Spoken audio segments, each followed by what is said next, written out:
When God intends for you to be with someone, creation itself responds in ways beyond human understanding. The wind carries a new melody.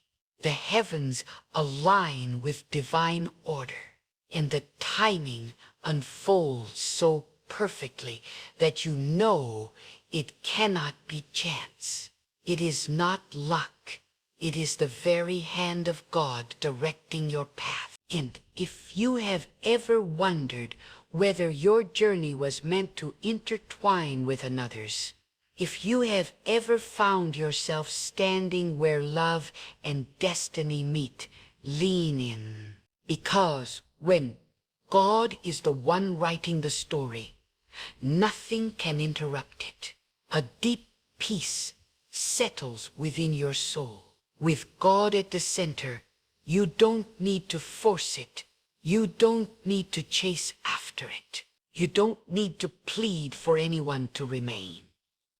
When the Lord ordains a union, it flows naturally. It breathes life. It grows in grace. Anxiety does not exist in the will of God. There is only certainty. If your heart has been shattered by those who failed to see your value, if you have endured lonely seasons thinking God overlooked you, hear this truth. God's delay was never meant to wound you. He was preparing you. He was preparing the other person. Because divine timing requires divine molding. When God wants you with someone, He'll first isolate you. He'll pull you away from distractions, from toxic attachments, from what your flesh wants, so that your spirit can begin to discern what is truly sent by Him. He will break down your own desires until your will align with His. That is why some relationships had to fall apart. That is why some people walked away. It wasn't rejection, it was redirection. God removes what is not meant for your destiny, so you can receive what is designed to build you, bless you, and bring you closer to Him. And you must understand, when God chooses someone for you, it will not always look how you imagined. It will not always come in the package you were praying for, but it will come with a peace you never knew existed. It will challenge you to become better. It will push you toward purpose, not pull you into confusion, because God is not the author of chaos. He is the architect of harmony. When He connects two souls, it's not based on shallow attraction or fleeting emotion. It's based on spiritual alignment, purpose, and divine order.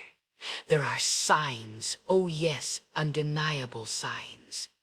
When God is drawing two lives together, He will give you clarity. He will confirm it through His word, through your prayers, through your peace. You won't have to second guess it day and night. You won't have to sacrifice your dignity to keep it. When God wants you with someone, it will never require you to lower your standards or compromise your values. It will lift you up. It will make you want to be more obedient, more prayerful, more aligned with your Creator. That's the power of a divine connection. It brings you closer to God, not further away. And don't think for 1 second that you have to manipulate your way into someone's life. When God ordains it, you won't have to beg to be loved. You won't have to perform to be accepted. You won't have to compete to be chosen. The one God has for you will recognize you in the Spirit. They will see your worth, not just in your words, but in your walk. And the connection will be deeper than appearance, deeper than worldly things. It will be a soul deep recognition, a knowing that this is who you are meant to walk with through the fire and the favor. God is not random. He is strategic. He places people in your life at specific times for specific purposes. Some are there to teach you, to stretch you, to test you. But when he wants someone to stay, nothing you do can push them away. And when he wants someone to go, no amount of pleading can make them remain. That is why you must trust him, not just with your heart, but with your path. He sees what you don't. He hears conversations you can't. He knows motives before they are exposed. And when he wants to protect you, he will block certain people from accessing your spirit. No matter how much you think you want them, you may feel like you're running out of time. You may feel like everyone else is finding their person and you're being left behind. But hear me, delay does not mean denial. God's timing is not man's timing. He doesn't operate on your calendar. He moves according to purpose. He moves when your heart is ready to receive the blessing, not just crave it. And sometimes he waits until you stop idolizing companionship and start prioritizing his presence. Because until God becomes your first love, every other relationship will become a source of distraction, not direction. When God wants you with someone, he will speak to them just as clearly as he speaks to you. He will not be one-sided. He will not be full of confusion. God is a God of confirmation, and he will show you through their actions, their intentions, their prayers, their pursuit. And you will not have to wonder where you stand. You will not have to live in a cycle of hot and cold. There will be integrity. There will be peace. And peace is one of the clearest signs that God is in something, because wherever he is, peace follows. Do not be deceived by emotions alone. Emotions can be misleading. They rise and fall. They are subject to mood, to loneliness, to insecurity. But when God is behind it, it goes deeper than feeling. It is rooted in truth. It is sustained by faith. It is built on trust. You will feel it in your spirit before you feel it in your skin. It will bear fruit that glorifies God, not fruit that feeds your ego. And it will strengthen you for the storms of life, not weaken you in your faith. You may be asking, how do I know if it's truly from God? Listen closely. When it's from God, it will not contradict his principles. It will not pull you into sin. It will not ask you to hide in the shadows or compromise your conviction. It will stand in the light. It will be honorable. It will be protected by prayer and guarded by purity. When God wants you with someone, he will create a foundation that is unshakable. Not perfect, but unshakable. Because the connection will not depend on circumstances. It will depend on covenant. And sometimes God will bring someone into your life, and things won't go smoothly at first. There will be trials. There will be distance. There will be seasons of waiting. But do not mistake process for punishment. What God is doing behind the scenes is bigger than what you can see in the present. He may be refining both of you in the fire, so that when he brings you together, the union is strong, refined, and ready to fulfill its divine assignment. Because every God-ordained relationship has a purpose beyond just companionship. It has a mission. It has a spiritual responsibility. That is why you cannot attach yourself to just anyone. The wrong connection can delay your destiny. The wrong person can drain your purpose. Be careful who you align your life with. Not everyone is called to walk beside you. Not everyone is carrying what you need. But when God brings the right person, your strengths will complement one another. Your faith will multiply. Your vision will align. You will sharpen one another, not sabotage each other. You will find that the relationship does not distract you from God. It drives you deeper into His presence. You begin to pray more. You begin to walk in humility. You begin to operate in wisdom. That's how you know it's not just good, it's God. And when it's God, you don't have to fear the future. You don't have to worry about betrayal, because what God ordains, He sustains. And no weapon formed against it can prosper. No voice raised against it can curse it. When God says yes, no man can say no. Now you must also prepare yourself, because God is not just working on the other person. He is working on you. You must become the person who can carry what you're praying for. You must be free from bitterness. You must walk in forgiveness, because if you carry old baggage into a new blessing, you will contaminate what God has designed to be pure. Let Him purify your heart. Let Him strip away the ego, the pride, the insecurities. Let Him rebuild you into the person who is ready for love that is rooted in heaven, not earth. And if you've already met someone and you feel the pull, but things seem uncertain, go to God, not to your friends, not to social media. Take it to the one who sees all. Fast, pray, seek wisdom, ask for discernment, and be willing to walk away if God gives you no peace. Do not hold on to something just because it feels good. Feelings lie, but the Spirit of God does not. If God is not in it, it is not worth it. No matter how beautiful it looks on the outside, but oh, when it is from God, you'll know.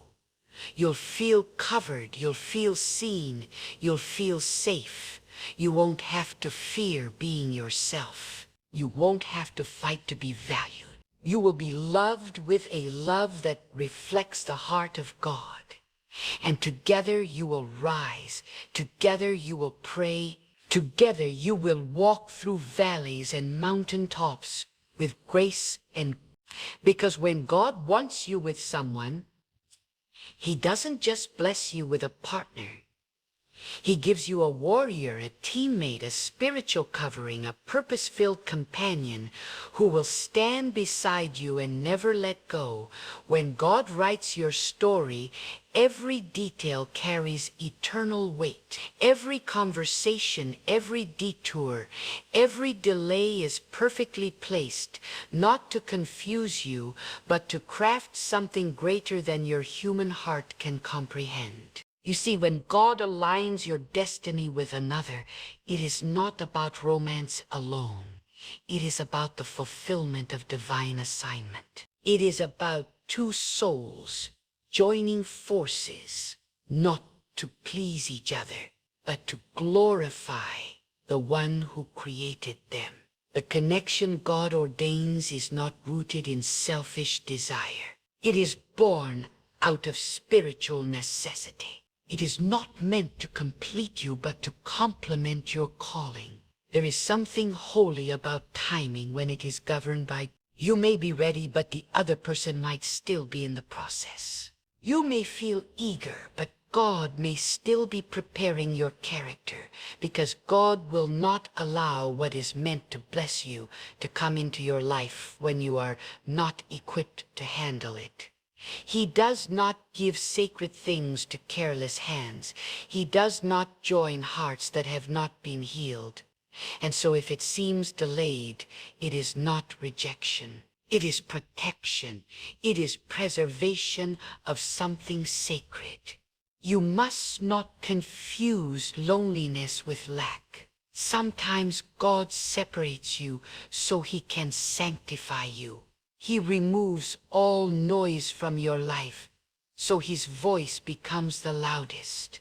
Because when your heart is too entangled in the world, you cannot hear the whispers of heaven. And when God is preparing to place someone in your life, by divine design, he requires your ears to be tuned to him, not your own longing. He wants you to choose with clarity, not craving, to walk in wisdom, not desperation. For God does not bless rushed decisions. He blesses surrendered obedience. When God wants you with someone, he begins to adjust your life so that your purpose aligns with theirs. He will shut doors that seem promising. He will remove relationships that looked stable. He will allow you to feel alone, not to harm you, but to bring you closer to him. Because only in that solitude do you truly learn that no one can fill your soul like God. And until that lesson is rooted deep within you, every relationship you pursue will fall short, will crumble under pressure, will turn to dust. Because no human can carry what only God is meant to uphold in your life. God doesn't just send you what you prayed for. Oh, he sends what will grow you. That's why when the right person comes, you will not only feel loved, you will feel stretched. Your comfort zone will be challenged. Your hidden wounds will be revealed for healing. Your faith will be tested and your character refined.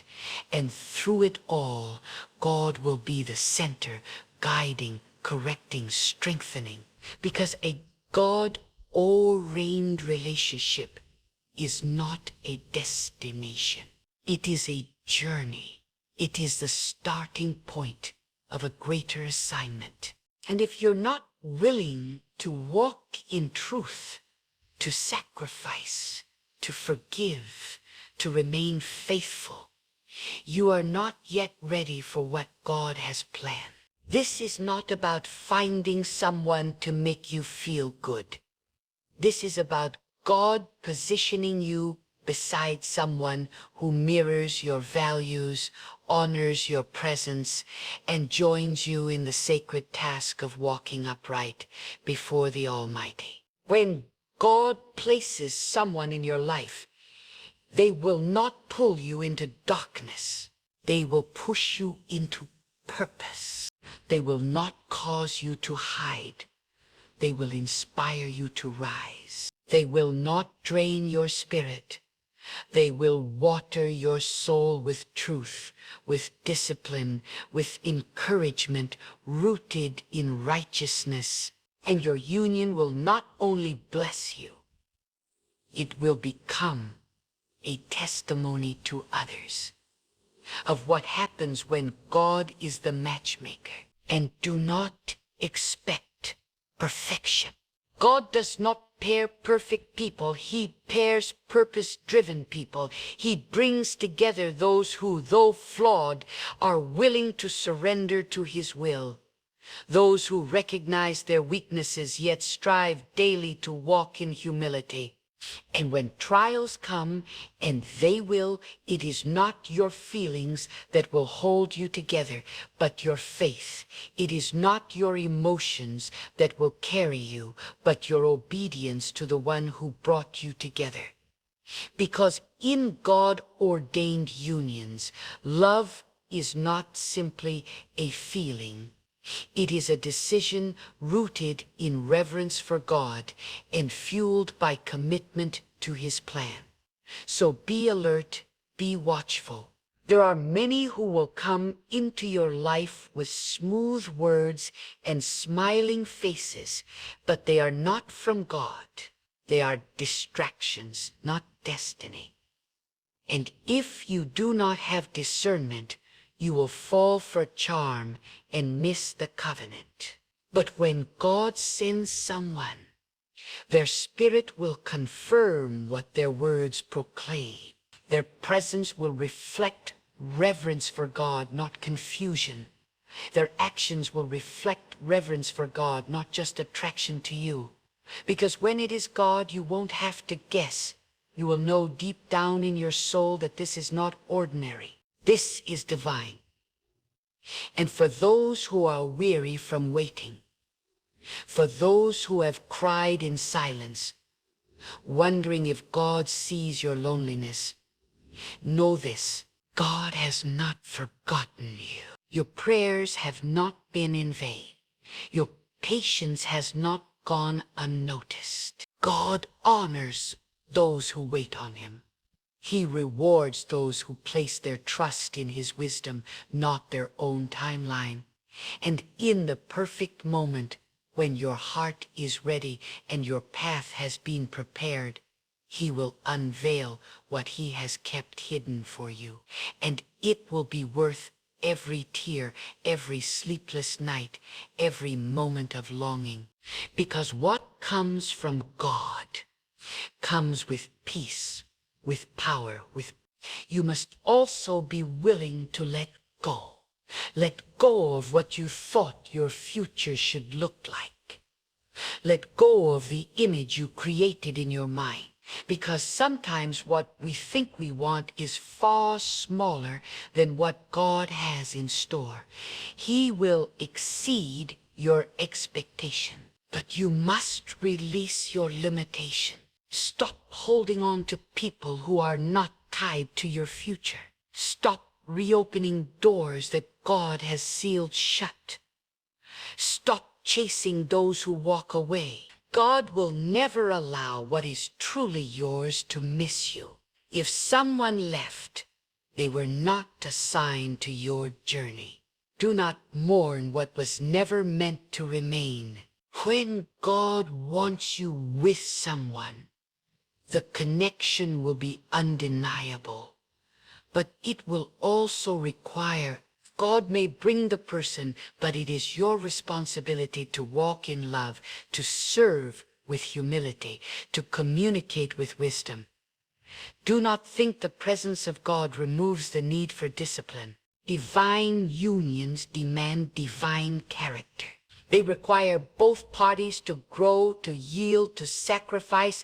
And when the storms of life come, and they will, you will not be shaken, because your foundation will not be built on temporary feelings, but on eternal truth. This is not a fairy tale. This is a faith walk. And every step must be taken with God leading the way. You will not always understand.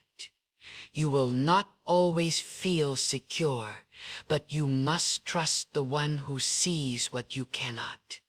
You must believe that his plan is better than your own, because God does not waste time. He does not make mistakes. If he has promised you something, it will come to pass, not in your time, but in his. And when it does, you will look back and see how every closed door, every painful goodbye, every silent season was preparing you for what your heart could not yet carry. Let your prayers be shaped not by impatience, but by purpose. Instead of asking when, begin to ask what. What do you want to teach me in this season, God? What must I release? What must I strengthen? What must I surrender? Because when your heart is postured in surrender, God can pour out blessings that no eye has seen, no ear has heard, no mind has imagined. And the person he sends will not only be a blessing to your life, they will help you become a blessing to others. There is beauty in waiting. There is power in patience. There is transformation in trusting God. And when that divine connection enters your life, it will not bring more questions than answers. It will bring peace that surpasses understanding. It will bring growth. It will bring alignment. And together you will walk into the future, not hand in hand for your own glory, but united for the glory of God to fulfill His will and accomplish the assignment that can only be completed through unity. And listen closely. When God truly ordains your steps towards someone, He will not only prepare the way, He will prepare your heart to carry the weight of what's coming. Because love sent by God is not light. It is powerful. It is life-altering. It demands a higher level of discipline, faith, and surrender. It calls you out of selfishness and into sacrifice.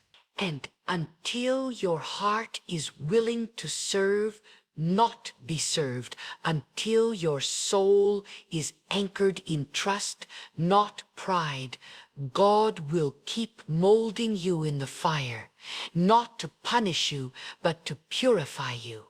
He's not delaying to destroy your hope.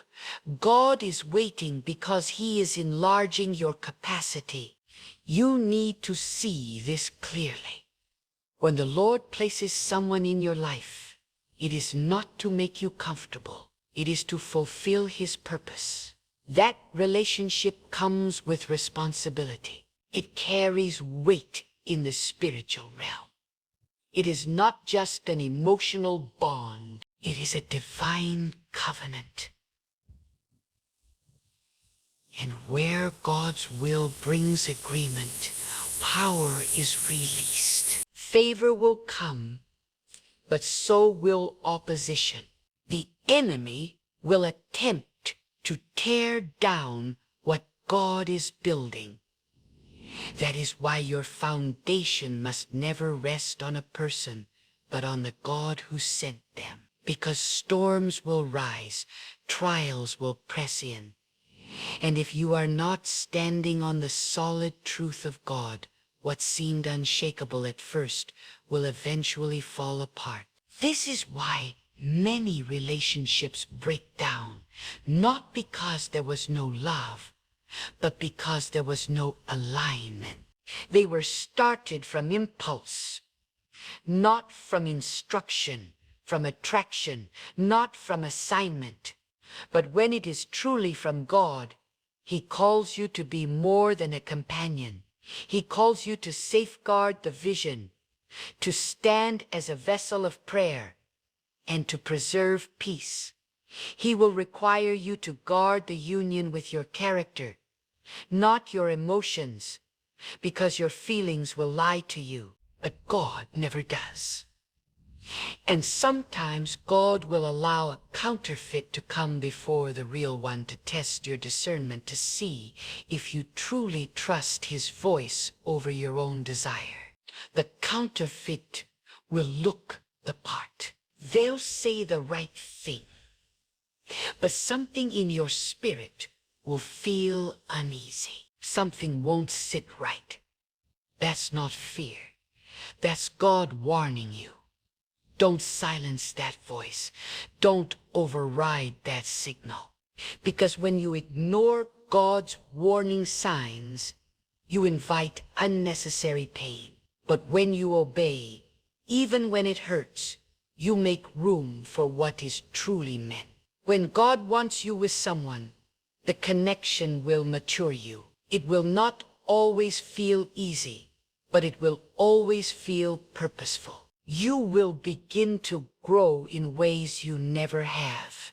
You will feel stretched, not to break you, but to build you.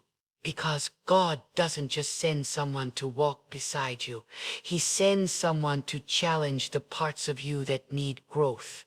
The right person will call you higher. They will correct you in love. They will hold you accountable to God's standard. not just affirm your comfort. And though it may not always be pleasant, it will be necessary, because growth is proof of God's involvement. Do not idolize a person. Do not place them on a throne in your heart. That space belongs to God alone. Even when God sends the right person, they are not your source. They are not your provider. They are not your savior. They are a blessing, but never the foundation. God remains your anchor, and the moment you place more trust in a person than in God, you will feel the shaking. You will feel the misalignment, because no human being is meant to carry the weight of your soul. Only God can. You must walk into divine connections with open eyes and a guarded heart. Let God lead the way. Let Him confirm, not just once, but over and over again through peace, consistency, and clarity. If you have to constantly convince yourself it's from God, it probably isn't. He brings light into dark places. He brings order to chaos. And what He unites, no confusion can unravel. Don't allow loneliness to be louder than God's wisdom. Loneliness is temporary, but a decision made outside of God's will can cost you years of peace. It can lead you into battles you were never meant to fight. That's why you must silence the noise of the world and anchor your soul in what God is whispering. Sometimes His voice is quiet, not because He's absent, but because He's testing your willingness to still seek Him when the answer isn't instant. And when you show God that your trust doesn't waver in silence, He rewards that faith with clarity. Remember, God doesn't show you someone's soul through their appearance. He reveals it through their patterns. Pay attention. Are they stable? Are they consistent? Are they guided by principles or by emotions? Are they bringing you closer to God or closer to compromise? These questions are not rooted in fear. They're rooted in wisdom. Because what you join your life to will either lift you or limit you. And when God wants you with someone, that person will be a builder, not a burden, a multiplier, not a divider, a carrier of peace, not confusion. Sometimes the connection will come after you've been broken, after you've healed from battles that left you breathless, and you'll wonder why God waited so long. But the truth is, He was waiting for the version of you that is whole, not wounded. Because if He sent the right person when you were still carrying the residue of your past, you would sabotage what He intended to bless. So He waited. He protected you. He held back the blessing until you were ready to receive it with wisdom and walk in it with responsibility. And don't mistake quiet seasons for empty seasons. When God is silent, He is still working. When nothing seems to be moving, trust that He is positioning everything behind the scenes. He is aligning schedules. He is softening hearts. He is removing obstacles. And when everything is ready, He will bring that person into your life in such a way that you will know only God could have done this. The timing, the setting, the mutual recognition, it will be divine. Not because it's dramatic, but because it's drenched in God's fingerprints. This is not about romantic feelings alone. This is about divine. When God joins you to someone, your missions will intertwine. Your spiritual paths will align. Your goals will not compete. They will complement. You will build something that outlives your emotions. something that stands as a testimony of obedience, faith, and surrender.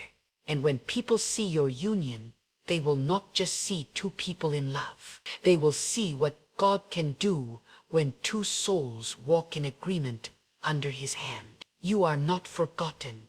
You are not unseen. God is faithful to complete what he begins. And if he has whispered to your spirit that he has someone for you, trust him. Keep building your character. Keep walking in truth. Keep praying with boldness. Keep releasing what doesn't belong. Because when the appointed time comes, the door will open. Not through your striving, but through your submission. When God brings someone into your life, you won't have to compete for their attention. You won't have to chase their affection. God does not write stories of desperation. He writes stories of destiny. He does not pair a confusion with purpose. He does not place peace in the arms of chaos. What he brings will be whole. What he sends will bring stillness to your spirit, not storms. And when he writes the story, you won't have to add to it. You'll just have to walk in it with gratitude and grace. And if you are currently walking alone, know this: solitude with God is never wasted in this season. He is shaping you. He is strengthening you. He is removing what could destroy you. He is pruning your character so that when he places you beside someone, you will not just survive, you will thrive. You will not just exist in their life. You will enhance it because you have been molded by the hands of the one who sees the end from the beginning. When God designs a connection, he doesn't look at surface compatibility. He examines the soul. He sees the unseen. He knows what your future holds and what kind of spirit needs to walk beside you. That is why you must stop looking for someone who simply looks the part and start seeking someone who is aligned with the purpose God placed within you. The person who is meant to walk with you will not only share your laughter, they will share your burdens. They will not just celebrate your victories, they will kneel beside you in your battles. Because when it is God ordained, it is not built on convenience. It is built on covenant. And understand this: true union under God requires spiritual maturity. You cannot carry God's plan with an immature heart. You cannot protect what is sacred with a careless mindset. The person God joins you with is not just for your pleasure. They are part of your spiritual assignment. You will be called to protect them in prayer. You will be required to walk in patience, in honor, in selflessness. And if your heart is still led by impulse or entitlement, then God will continue refining you. He will not place precious things into unprepared hands. He is too wise. He is too intentional. And his timing is too perfect to be rushed. Sometimes God will bring someone into your life quietly without noise or grand announcements. There won't be fireworks. There won't be signs in the sky. But there will be a divine stillness in your spirit. There will be a quiet confirmation that this is right, that this is safe, that this is sacred, that this is not something you need to fight for, but something you need to steward. That is the fingerprint of God. When the soul rests, not because everything is perfect, but because the presence of God surrounds the connection like a shield. And do not forget, God protects what he ordained. He shields it from premature exposure. He hides it from eyes that would envy it or try to destroy it. That's why for a time you may feel unseen. That's why the one meant for you may be invisible to the crowd. God is hiding you both, not to delay joy, but to protect destiny. What is pure must be preserved. What is holy must be shielded. And when the right moment arrives, he will reveal what he has kept covered. And the world will see what heaven already approved. If you're struggling with disappointment from the past, if someone you thought was the one walked away, hear this, if it was from God, it would not have ended in confusion. If it was from God, it would not have taken you away from prayer, peace, and purpose. When God joins two people, he does not pull them away from his presence. He pulls them deeper into it. So thank God for the ones who walked away. Thank him for every door that closed. You may not understand it now, but God sees every motive. He hears every conversation spoken behind closed doors. And when he removes someone, it is not to break you. It is to build you for what's ahead. And what is ahead requires focus. It requires strength. It requires the kind of faith that trusts God even when your eyes don't see a thing moving. Because often the greatest moves of God happen in silence. He works in the soil, beneath the surface in the unseen. He softens hearts. He roots paths.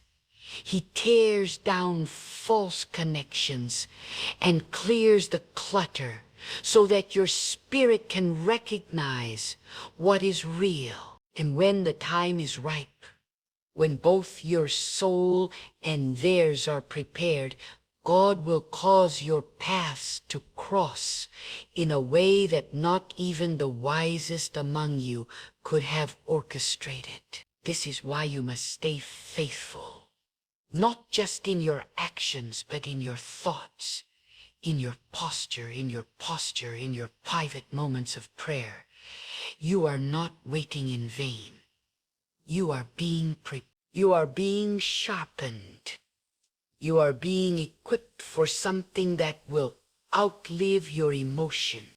Do not let the temporary noise of culture distract you from the eternal wisdom of God. The world may tell you to settle. The world may tempt you to chase validation, but God calls you to wait. Not because you're being punished, but because he is saving you from less than what he designed. And when God brings you the person he has prepared for you, it will feel like divine alignment. Not because everything will be easy, but because everything will make sense. You will begin to understand why it didn't work with anyone else. You will see the purpose behind the pain, the meaning behind the waiting. God's design will not require you to abandon who you are. It will allow you to grow into who you were always meant to be. It will activate your calling. You will not feel smaller in their presence. You will feel strengthened, supported, and seen. This is how God moves. Not with confusion, but with clarity. Not with rush, but with revelation. He opens your eyes to see through the flesh and into the spirit.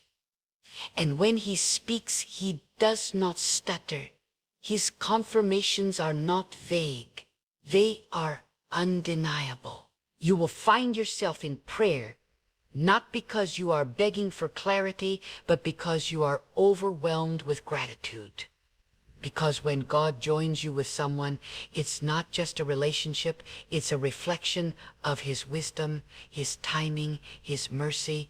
Do not be fooled by impatience. Impatience will lead you to the wrong arm. It will make you justify what your spirit already knows is not from God. It will make you settle for potential instead of purpose. But when you truly trust God, you don't just wait. You prepare, you build, you become the kind of person who can receive what you've been praying for.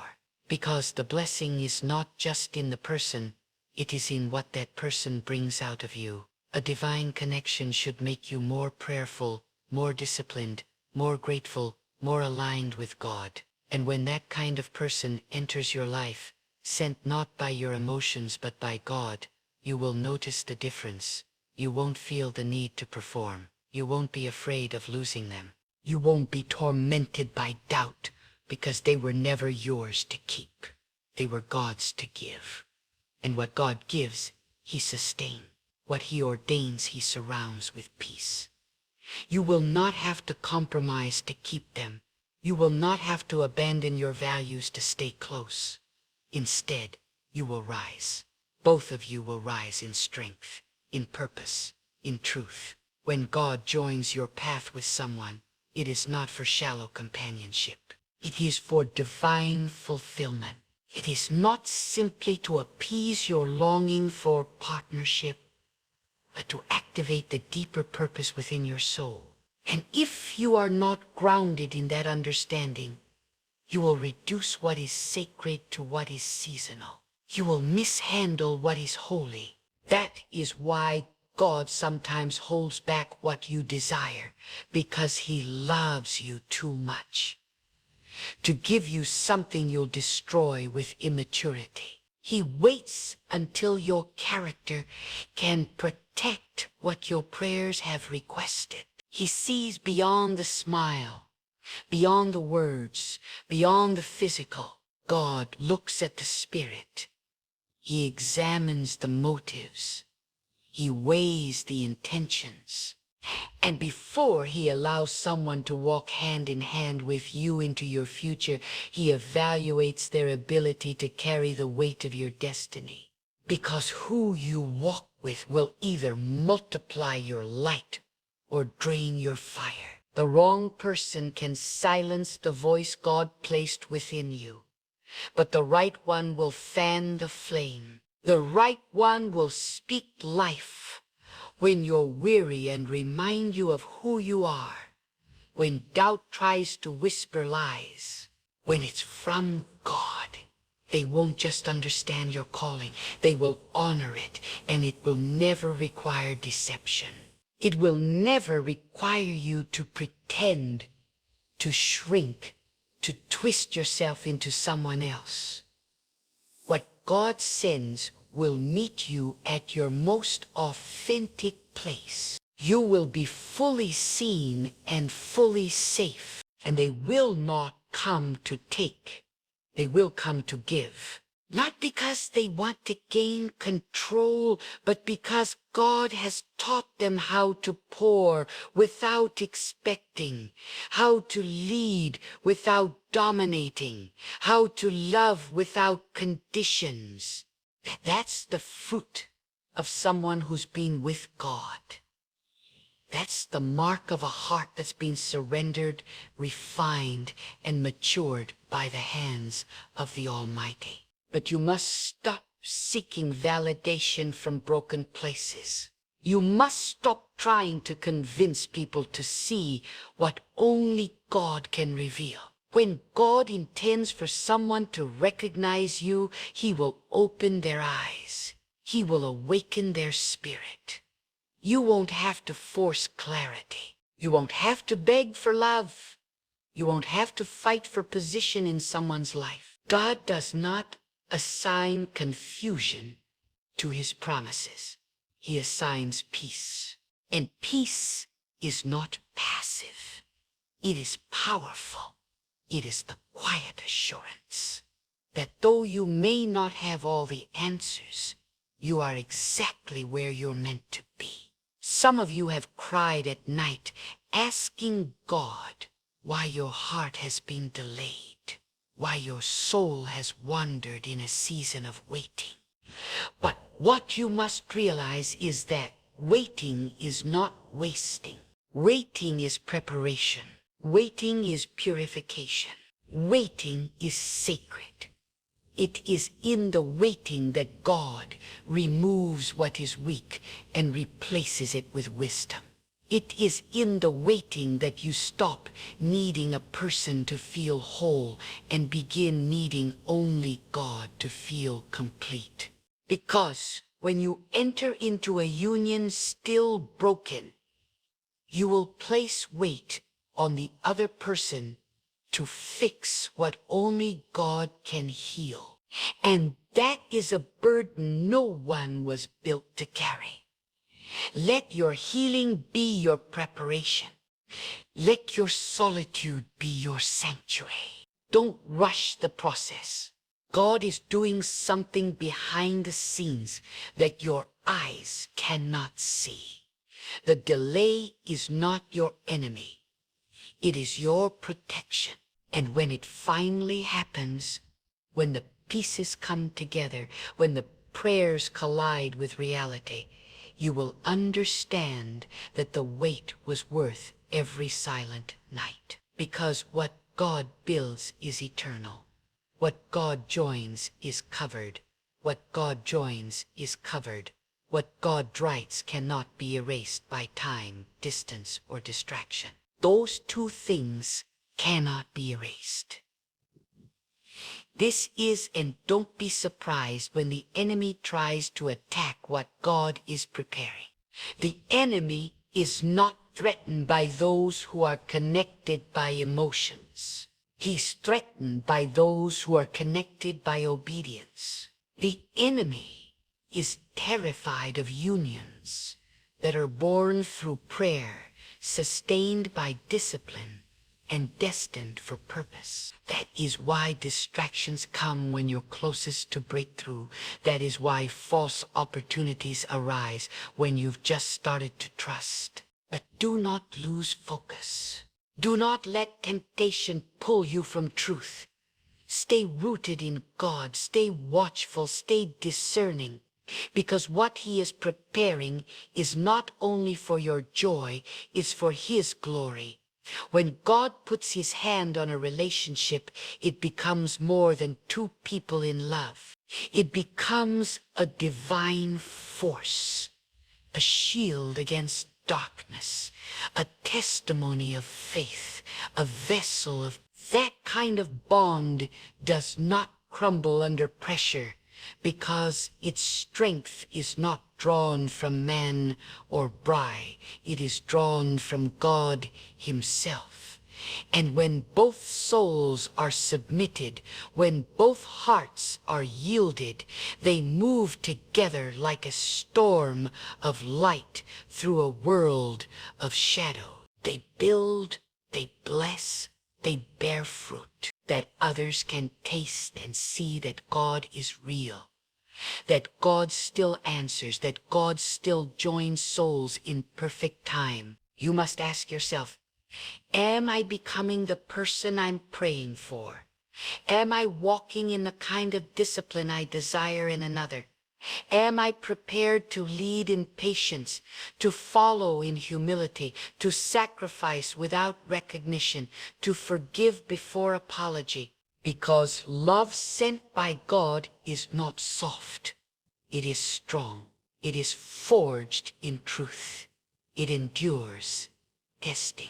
And if you're not prepared to protect what is sacred, then you are not yet ready to receive what is divine. But when your heart is refined, when your mind is sober, when your spirit is humble, then the blessing can come.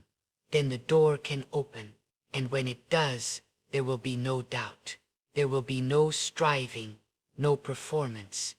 The love will be quiet and steady, not loud and frantic. It will be sacred, not showy. It will honor your boundaries, not cross them. It will protect your spirit, not manipulate your emotions, because it is not driven by flesh. It is driven by truth. It is not ruled by fear. It is ruled by peace.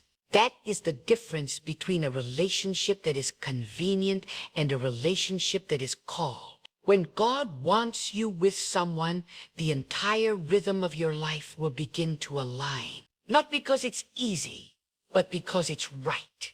Moments will carry weight. Even the hard days will carry grace. Because when it's from God, there is purpose in the pain and mercy in the trial. You won't walk this road alone.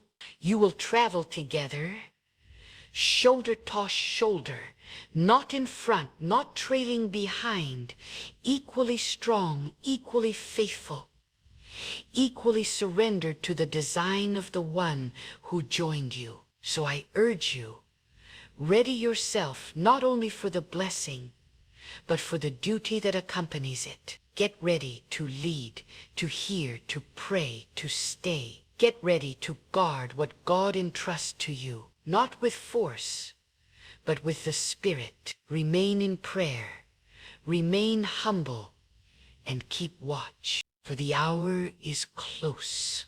When the blessing comes, may your recognition be measured not by its appearance, but by how it draws your heart nearer to God. And when it arrives, remember the giver, for this union is not the finish line. It is the doorway to a higher call God has been arranging since the dawn of time. There are seasons in life when it feels like everything is crashing in at once.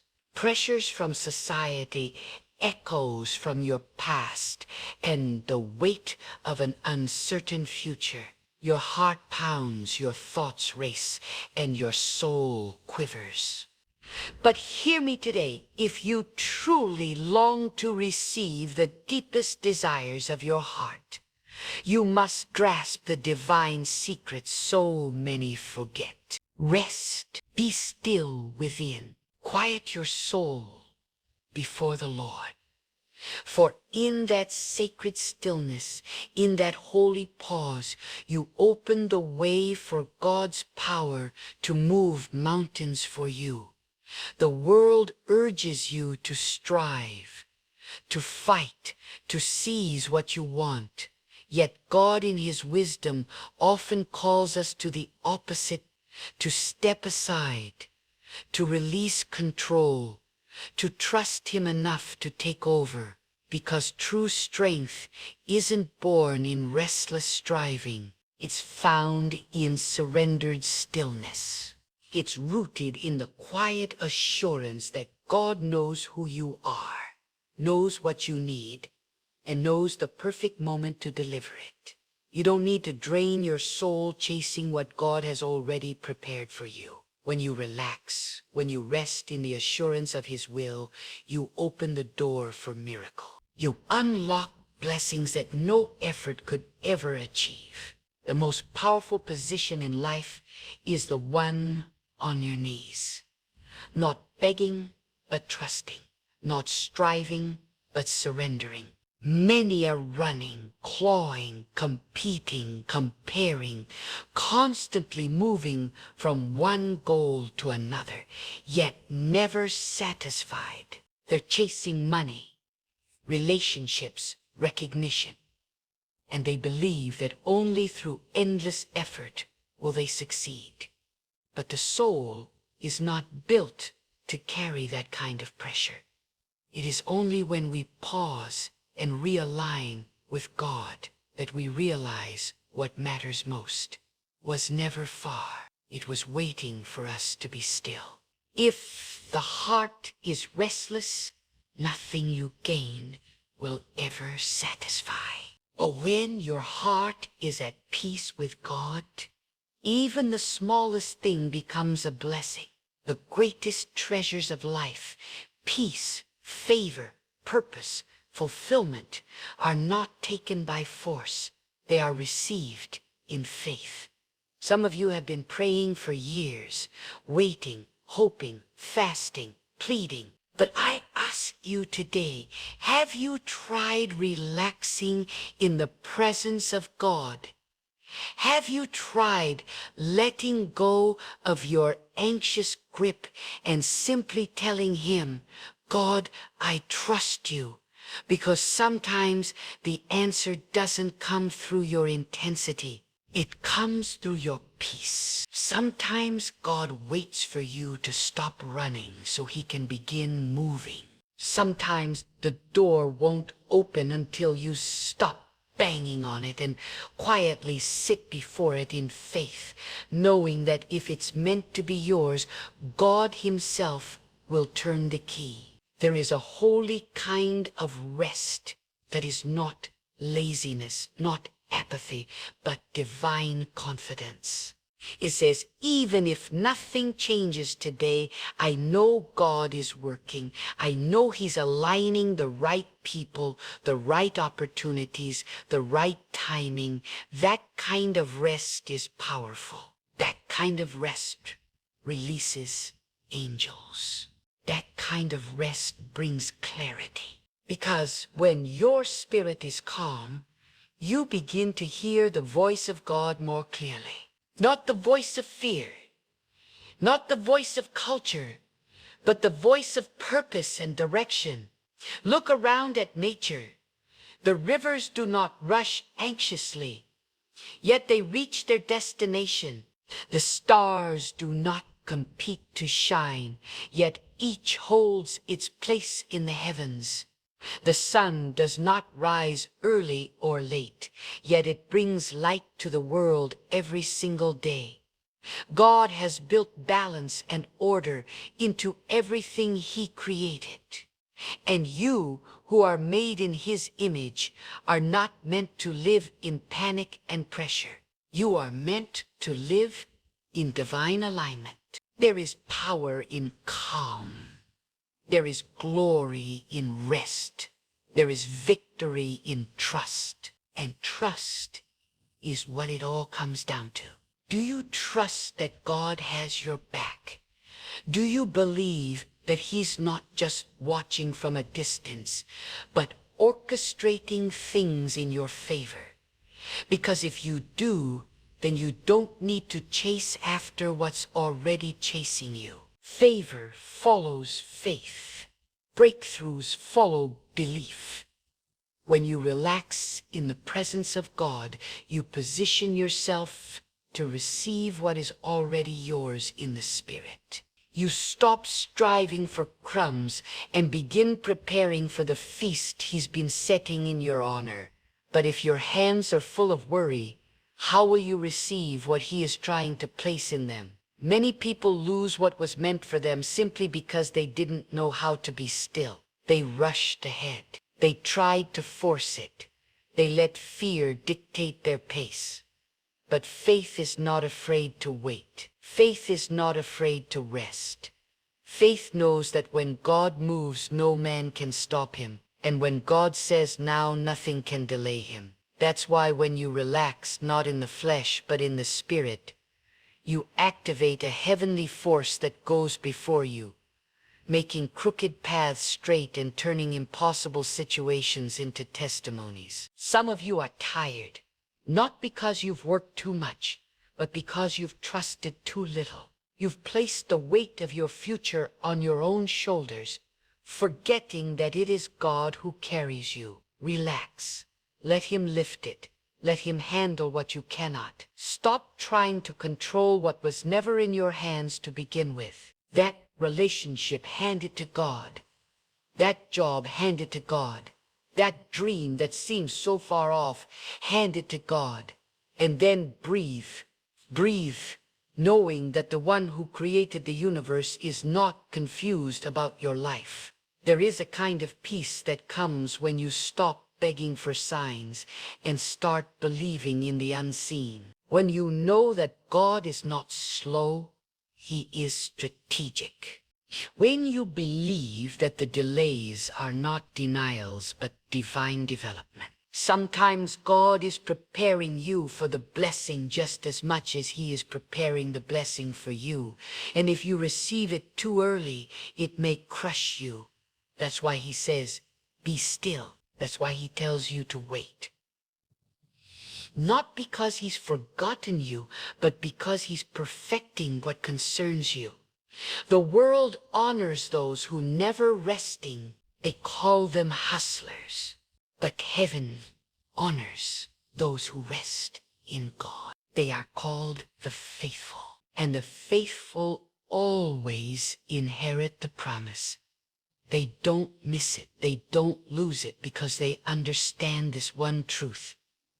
When you stop trying to force your way, God makes a way. And his way is always better. His way doesn't bring burnout. His way doesn't lead to emptiness. It leads to overflow. But it starts with trust. It starts with surrender. It starts with relaxing the grip of fear and picking up the mantle of faith. You've cried enough. You've worried enough. You've begged long enough. Now is the time to rest in God, to lean into him like never before, to say, God, you see what I cannot. You know what I do not. So I will stop wrestling and I will start resting. And I promise you this. When you relax in him, he begins to work for you in ways you could never imagine. The lost opportunities begin to return. The broken pieces begin to form a masterpiece, not because you forced it, but because you trust it. And trust is never passive. It is the most powerful action a soul can take. Trusting God is not doing nothing. It is doing the most. It's declaring to the heavens and to every enemy of your destiny that you believe that no matter what the world says, you are anchored in that your confidence is not in what you have, but in who has you. And when you live like that, when you walk with that kind of peace, everything changes. You don't just survive, you thrive. You don't just get through, you rise above. God has not called you to carry every burden. He has called you to cast it. And when you do, when you release what's in your hands, he releases what's in his, and what he holds is far greater than anything you could ever build with your own effort. That's why the most anointed people are not the busiest. They are the most surrendered. They understand the power of letting go. They know the secret of divine flow, that everything they need will come, not when they chase it, but when they align with the rhythm of God. When you truly relax in your soul, you begin to see that life is not a race to be won, but a journey to be aligned with the will of God. Every moment, every delay, every unanswered question becomes part of a greater orchestration. God does not operate on the chaotic timelines of this world. He moves according to divine design, eternal timing, and perfect knowledge. While you fret about what you do not yet have, God is preparing what you are not yet ready to receive. And so he teaches you not through speed, but through stillness, not through noise, but through silence. That's why learning to relax in God is not weakness. It is wisdom. It is spiritual maturity. It is the recognition that God's silence is not absence. It is preparation. There is a storm that brews in the heart of every human being who thinks they must do it all, fix it all, be it all. That storm is fueled by fear, anxiety, pride, and doubt. He called you to stand above it. And the only way to rise above the chaos is to anchor yourself in divine trust. That trust is not loud. It is quiet and unwavering. It is the voice within you that says, even if I don't see the way God is making the way, even if I feel alone, God is closer than my breath. Even if I don't understand, God knows exactly what He's doing. It is in this posture of trust where transformation begins, or your thoughts shift from worry to worship. Your mind moves from panic to peace, and your steps begin to align with divine timing. The reason so many people feel like they're constantly hitting walls is not because the path is wrong, but because the pace is wrong. God never asks you to run ahead of His will. He asks you to walk with Him, to listen, to rest, to obey. And sometimes that obedience looks like doing nothing but waiting. Waiting with faith, waiting with peace, waiting with a heart fully surrendered. You are not forgotten. You are not overlooked. The delay you face is not a rejection. It is a sacred pause, a divine intermission, where God rearranges everything for your benefit. And if you fight the stillness, you may miss the direction. Because often God will not shout above your noise. He will wait until you are quiet enough to hear Him. This is why you must relax, not just physically, but spiritually. You must stop carrying the burdens that belong to God.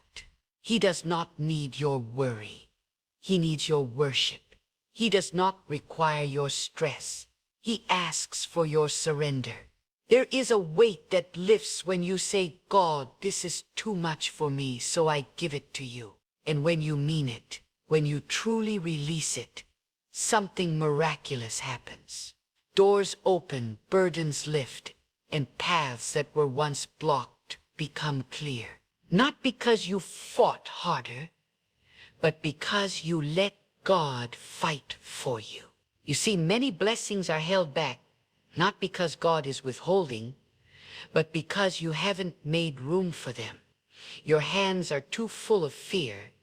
Your schedule is too packed with noise. Your heart is too burdened with self-reliance. But when you relax, when you clear the clutter of anxiety, God rushes in. He is not impressed by how much you can carry. He is moved by how much you're willing to lay down. The most powerful people in the world are not the ones who shout the loudest or work the hardest, but those who are in perfect alignment with the will of God. And that alignment comes through peace. A peace that says, God, I trust you more than I trust my understanding. I choose rest over worry, surrender over striving, patience over panic. That is the kind of heart God honors. That is the kind of spirit He blesses. Look back at your life. The moments where you were the most anxious, the most desperate, the most restless, did they bring you peace or did they drain your spirit? Now look at the moments where you let go, where you said, God, if this is your will, then I surrender to it. Weren't those the moments when everything began to shift? When things started to fall into place, not because of your effort, but because of your surrender. That is the sacred pattern of faith. Let go and let God lead. And remember, relaxing in God does not mean giving up on your dream. It means trusting that God is the keeper of those dreams. It means believing that what is meant for you will not miss you. And what misses you was never meant for you. God's plans are not fragile. His timing is not flawed. His blessings do not require your manipulation. They require your trust.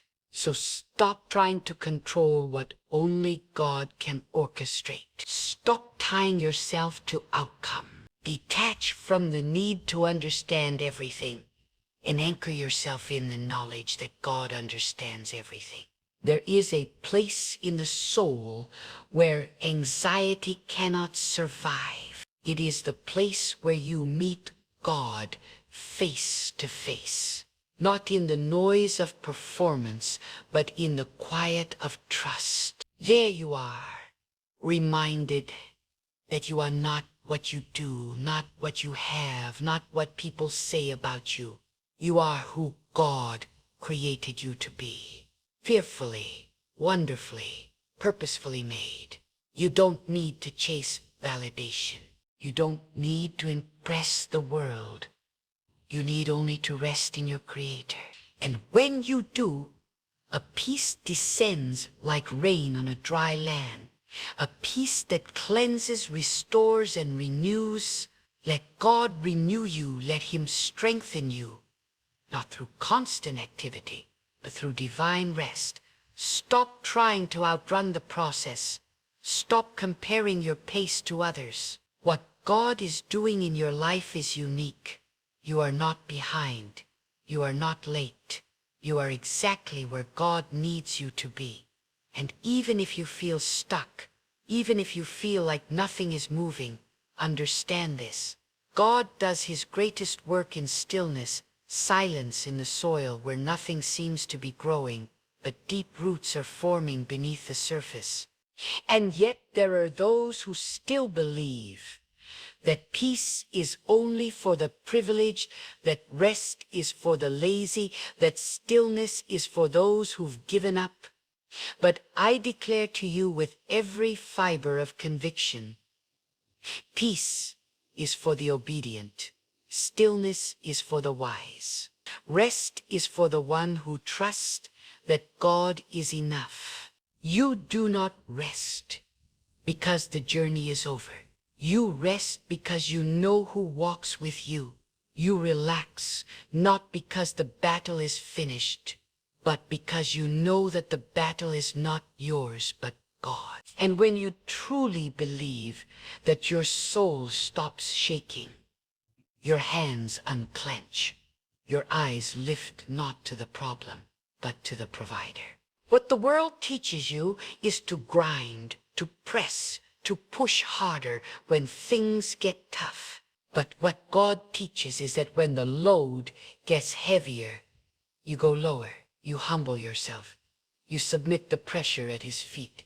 You say, God, if you brought me this far, you won't leave me now. If you opened one door, you will open another. When you walk in faith, you're not walking alone. When you rest in God, you're not being passive. You're declaring spiritual war against the forces that want you to burn out, give up, and forget your purpose. Relaxing in God is not ignoring your responsibilities. It is doing them with a heart that is not ruled by fear. It's applying for that job, but trusting that God decides the outcome. It's taking care of your family, but knowing that God is your ultimate sustainer. It's showing up every day not to impress the world, but to honor the one who gave you life. That kind of relaxation does not lead to laziness. It leads to clarity. You start to see where your energy should go. You stop trying to control everything and start moving only where God leads. Some of you are exhausted because you've been trying to do God's job. You've been playing the role of the provider, the protector, the planner, the judge. But there is only one who holds that authority. And when you release your false control, when you step down from the throne of your own life and let God sit where He belongs, peace returns like a river. Then and only then do you begin to see that you are never meant to fix it all. You are meant to trust the one who can. Do you know why you haven't seen your breakthrough yet? It's not because God has forgotten you. It's because you've been blocking what he wants to send by holding too tightly to your version of the plan. You're so focused on what you think it should look like that you're missing what he's trying to give you.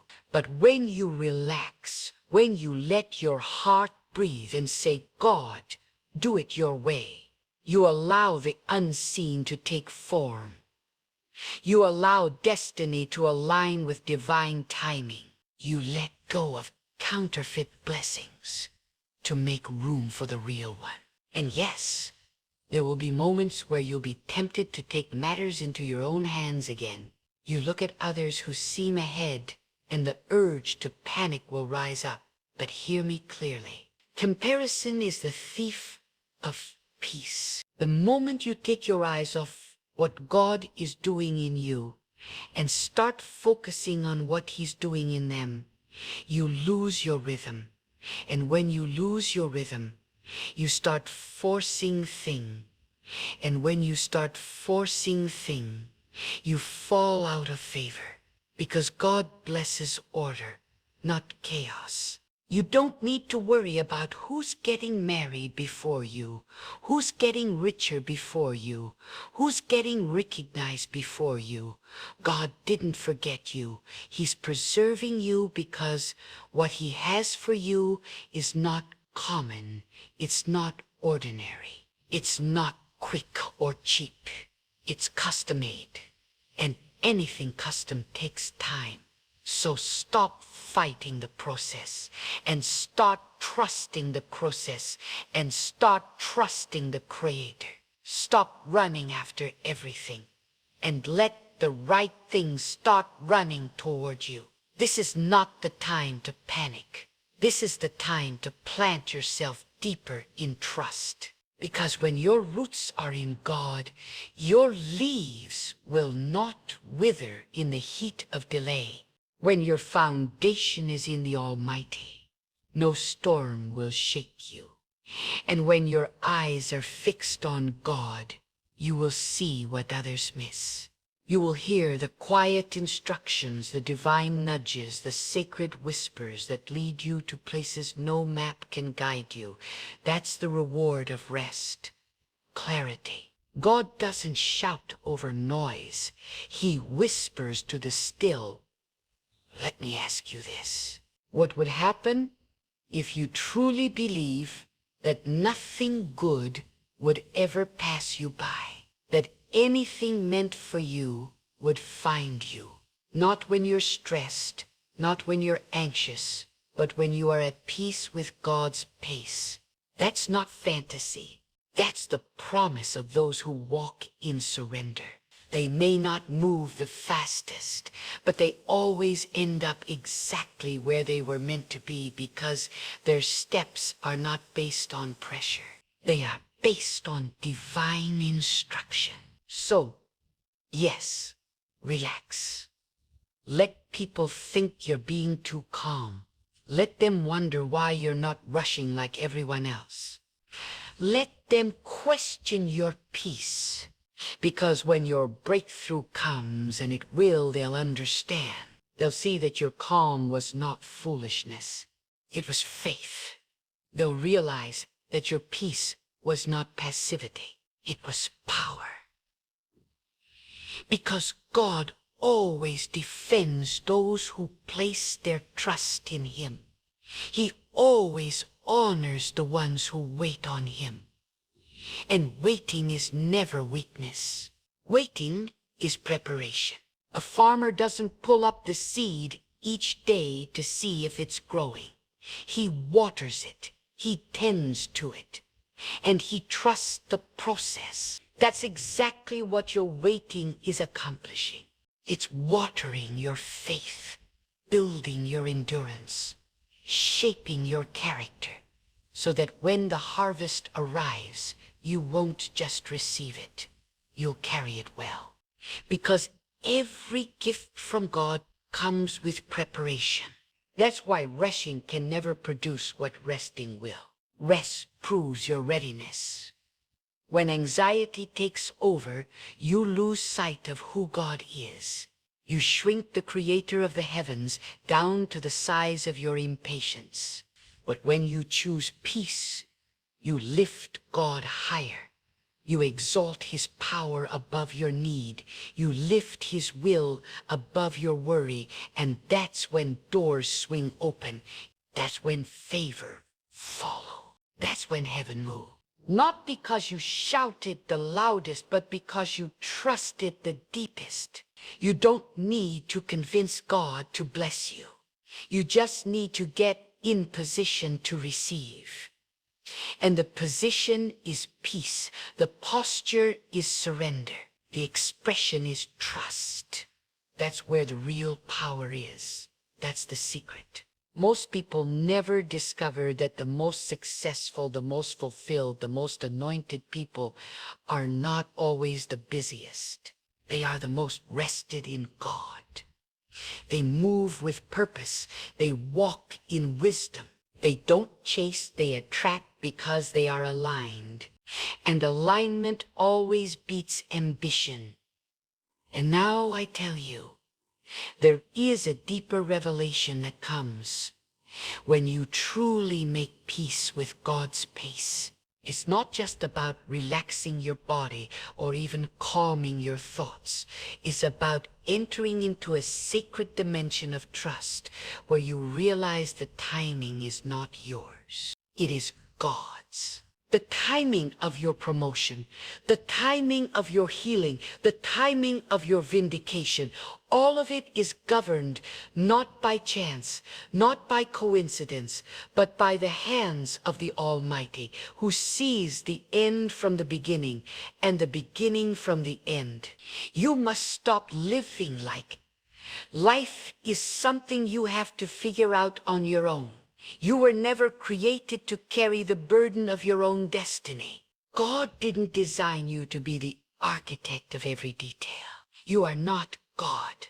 You are his creation, and your greatest strength will be found in the moment you truly accept this truth. You are not in control. And that's the most freeing thing you will ever realize. Because once you release the illusion of control, God can begin to reveal the divine orchestration already taking place behind the curtain of your circumstances. Let me tell you, there are blessings already in motion that your eyes have not yet seen. There are solutions to problems that haven't even reached you yet. There are provisions being built in secret, not because of your performance, but because of your positioning. And the position God requires is not a frantic hustle. It's faith, not inaction, but alignment.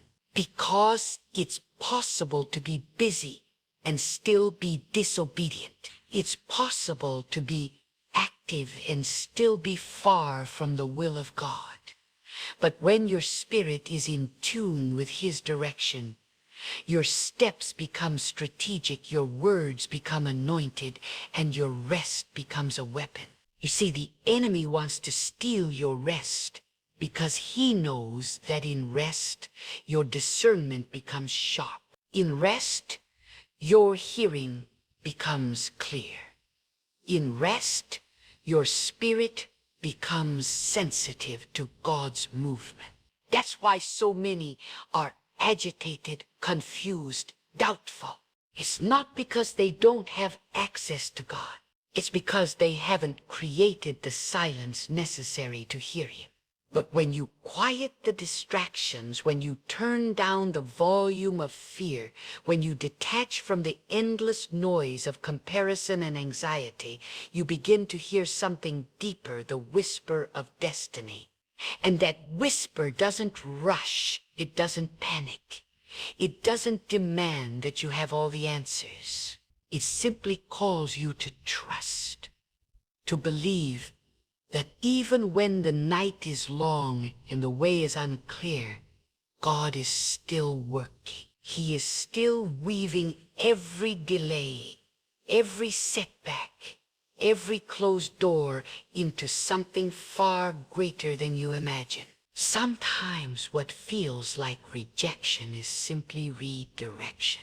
Sometimes the thing you're begging God to do now is something he's intentionally withholding because he knows what's ahead and he's protecting you. So don't mistake the silence of God for the absence of God. Don't interpret a closed door as a divine no. It might just be a not yet. And if you'll stay in faith, if you'll hold your peace, if you'll relax into the rhythm of trust, you'll see that the very things you thought were being denied are actually being prepared for a more perfect time. God is never early and he is never late. He moves with precision.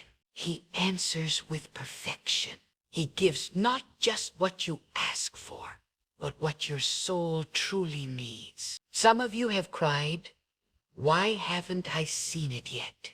Why is this taking so long? Why do I feel stuck?" And I say to you, it's not because God has turned away. It's because he's building something deeper inside of you. He's teaching you to wait well, to live with expectation, not anxiety, to prepare your inner world to carry what your outer world will soon experience. He's not just working around you, he's working in you. And when the time comes, you won't just receive the blessing, you'll be ready to handle it. Because a blessing given too soon becomes a burden. A door opened too early becomes a trap. And a dream fulfilled without maturity becomes a curse. That's why God is careful. That's why he sometimes says, wait, not because he delights in your frustration, but because he delights in your future. And if you could see what he's protecting you from, you would thank him for every delay. If you could glimpse the weight of what's ahead, you'd praise him for every silent season. Because while you've been asking for what's good, God has been preparing what is best. So I say again, relax, breathe. Let go of the timeline you've built in your head. Let go of the pressure to be where someone else is. Your journey is not theirs. Your timing is not theirs. Your purpose is not theirs. And that's the beauty of it. What God has written for you cannot be stolen, rushed, or missed. The only thing that can delay it is your resistance to rest. When you try to force open what God has closed, you may find yourself drained, discouraged, and distant from the very peace that was promised to you. But the moment you step back, the moment you say, God, I choose your pace over mine, your way over mine, your will above mine, that's when the shift begins. Not always immediately, not always visibly, but spiritually something breaks open. Because God honors those who trust him. He elevates those who wait on him. He pours out abundance on those who rest under his covering, knowing that in their stillness he is moving. You want to see miracles? Learn to be still. You want to receive answers? Learn to listen. You want to walk in divine timing? Learn to wait, not passively, but actively with praise, with faith, with expectation. Let your relaxation be a declaration of your belief that God is not done with you yet, that what he started he will finish, that what he promised he will perform, that what he prepared for you is on its way, not because you chased it, but because you trusted for it.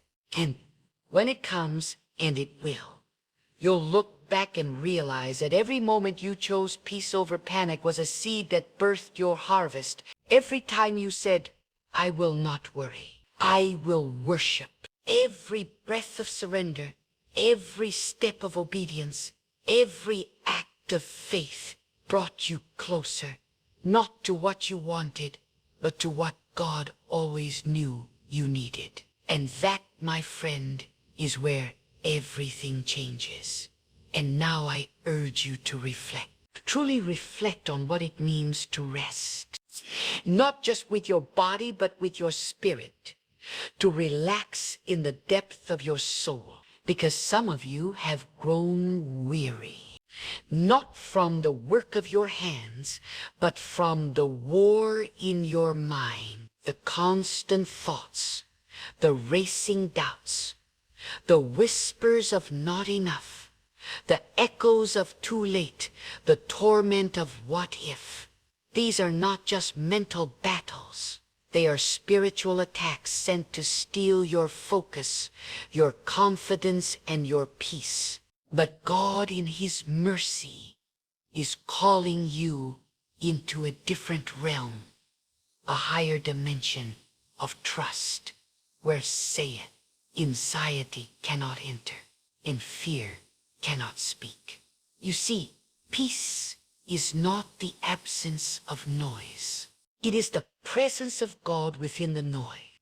And when you carry God within you, when your heart is saturated with the knowledge that He is in full control, no storm on the outside can shake the stillness within. The enemy's greatest weapon is not disaster. It is distraction. If he can keep you busy with worry, hurried with fear, and pressed with pressure, he can keep you from hearing what God is whispering. But when you choose stillness, when you choose to relax, in God's sovereignty, you render the enemy powerless, because your peace becomes your shield. Your calm becomes your declaration of war against. There is a supernatural order that begins to unfold when you remove your hands from the wheel and say with every fiber of your being, God, I trust you more than I trust myself. That's not weakness. That's wisdom. That's maturity. That's spiritual courage. Because only the brave can truly let go. Only the spiritually mature can choose to rest when the world demands they panic. Only those who truly know God can say, even if everything falls apart around me, I will not be moved. For I am not held up by my circumstances, but by the invisible hand of the Almighty. And I speak this into your spirit. Now, some of you have been grinding, striving, praying with clenched fists, fasting with fearful hearts, pushing doors that won't open, and crying out, why is nothing changing? And the answer is this: because you have not yet surrendered the weight. You have given God your words, but not your worry. You have offered Him your praise, but not your pressure. You have spoken of faith, but lived in fear. And God, in His divine love, is not punishing you. He is inviting you to a rest so deep, so sacred, so holy, that it shifts your entire atmosphere. When you enter that rest, you stop begging and start believing. You stop chasing and start attracting. You stop surviving and start thriving. Not because life became easier, but because your soul became anchored in the truth that God is not watching your life unfold like a spectator. He is writing it like a master author. Every chapter, every page, every punctuation mark is intentional. Nothing is random. Nothing is wasted. And nothing is outside of His reach. The pain, the delay, the heartbreak, the confusion, it's all being used, being molded, being transformed into something far greater than your finite mind can grasp. And yes, I know you've waited on. I know you've questioned. I know you've wondered if God even hears you. But I declare to you today, he hears. He sees, and he is nearer than you think. But sometimes he waits for your silence before he speaks. Sometimes he waits for your surrender before he sends. Sometimes the greatest answer is not in what he gives, but in what he takes. The burden, the fear, the lie that you have to earn, what he has already prepared. God is not withholding from you out of cruelty. He is holding it back because he's perfecting the vessel that must carry the blessing. He knows what you don't. He sees what you can't. And when you try to take what is not yet ready, you rob yourself of the fullness of what was meant to be. That's why the command is simple. Be still. That's not a motivational quote. That is a divine instruction that holds the power to unlock what has been locked for years. There are things in your life that are not broken. They are just paused. They are on divine hold while God finishes what you cannot see. And the moment you stop fighting the delay and start trusting the delay is the moment the spiritual tides begin to turn.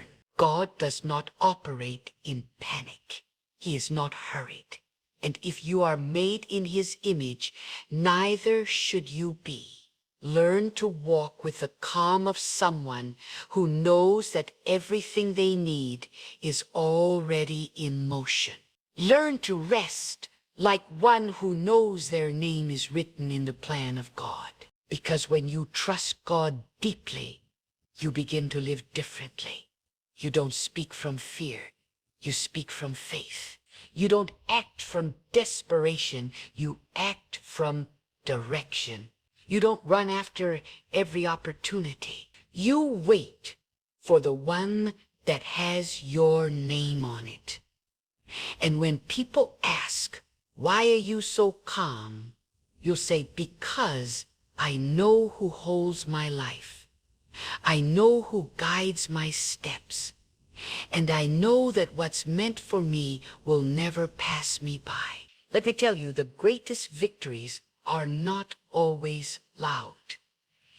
Sometimes the greatest victory is peace in a storm, a calm spirit in a world that's spiraling, a heart that smiles in the waiting. That's when the enemy knows he's lost. When you're not shaken by what should have shaken you. When you're not bitter about what you lost because you know God will restore better. When you're not afraid of what's ahead because you know God has already gone before you. And when you reach that level of trust, your prayers begin to change. They're no longer frantic. They're filled with quiet confidence. You no longer cry out in panic. You speak with authority knowing you are heard. Your faith is no longer conditional. It's unwavering. You don't just believe when things go right. You believe when nothing makes sense, because your hope is not in outcome. It's in God himself. And that, my friend, is the place where true life begins. Not a life free from struggle, but a life filled with strength. Not a life absent of storms, but a life anchored in peace. Not a life without delay, but a life full of divine timing. And it all begins the moment you relax. Not from indifference, but from unshakable faith. The moment you say, God, I give it back to you. I will move when you say move. I will speak when you say speak. Until then, I will rest in your plan.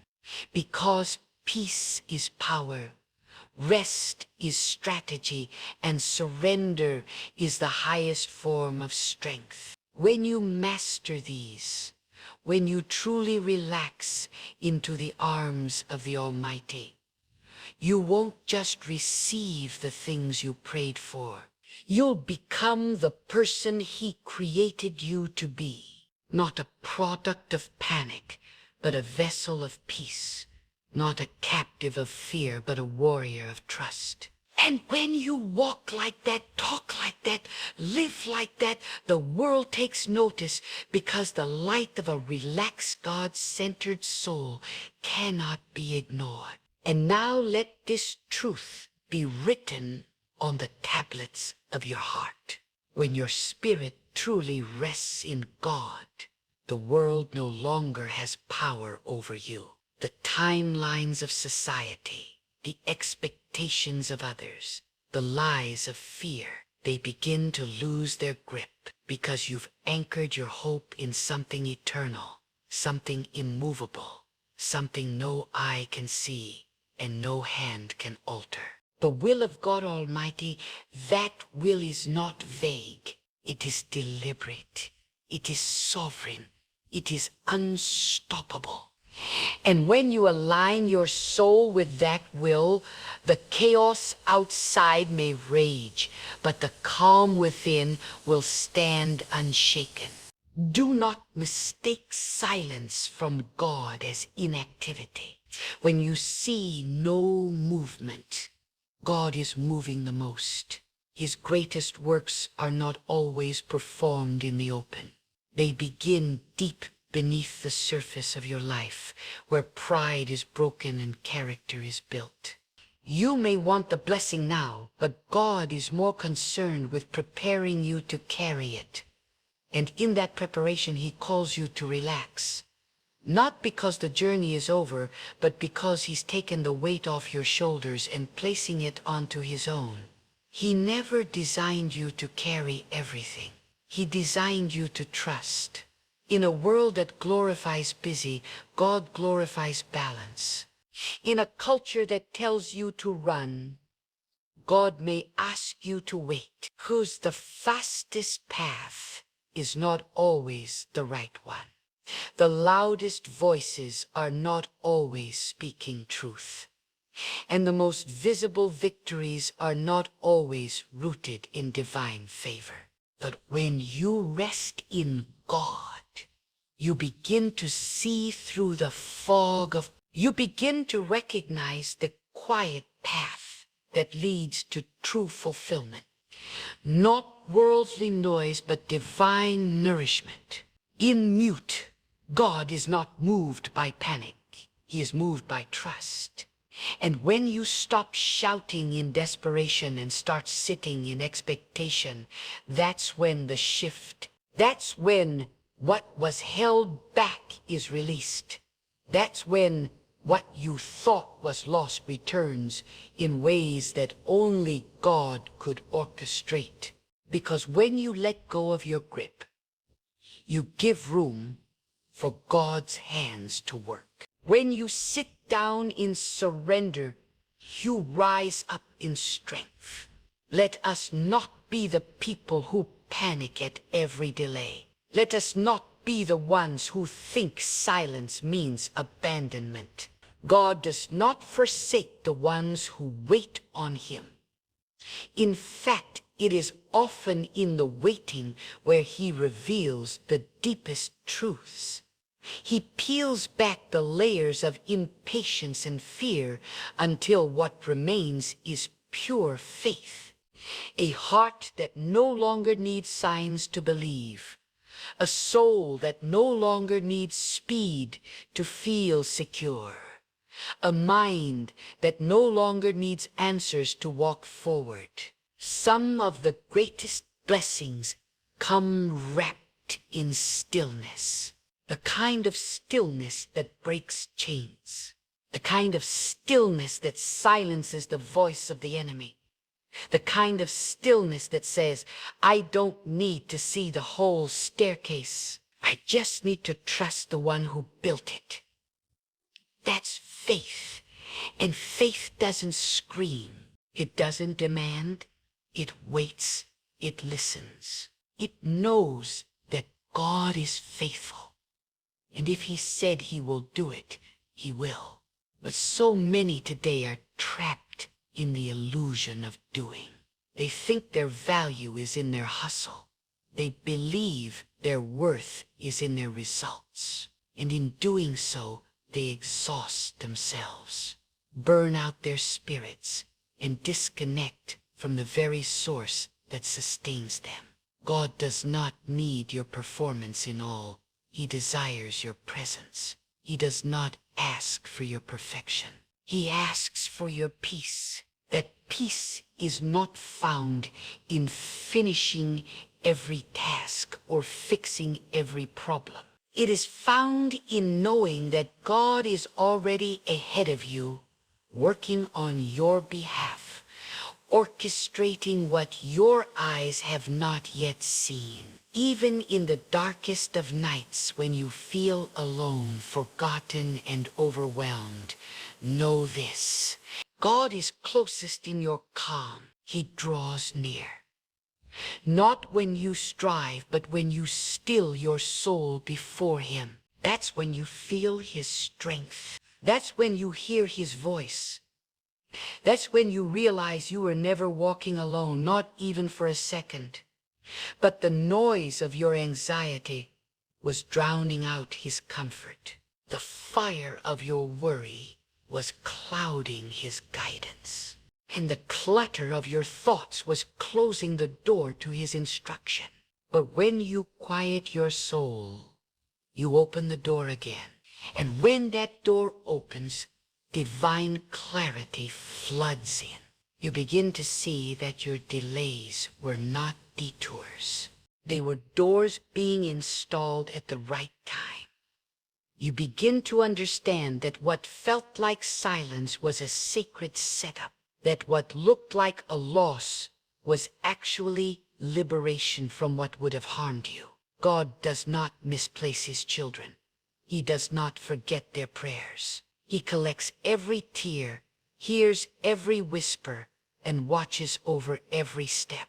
And if you're willing to be still, you will begin to see the pattern emerge. How every piece of your pain was leading to purpose. How every setback was shaping your strength. Yes, life has its storm. Yes, there will be trials. But when your soul is anchored in God, even the winds must obey, even the waves must submit. Peace is not found in the absence of storm. It is found in the presence of God within the storm. And once you know that kind of peace, the world loses its hold on you. You stop chasing people who walked away. You stop fearing opportunities you missed.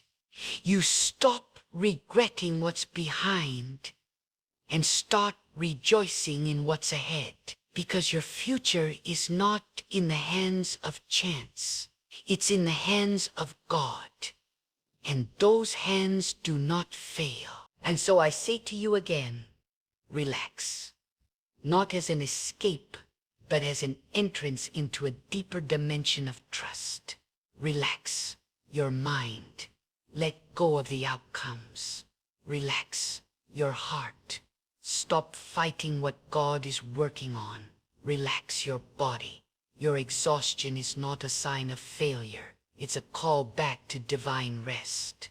Let your whole being return to the place where strength is born, not from striving, but from surrender.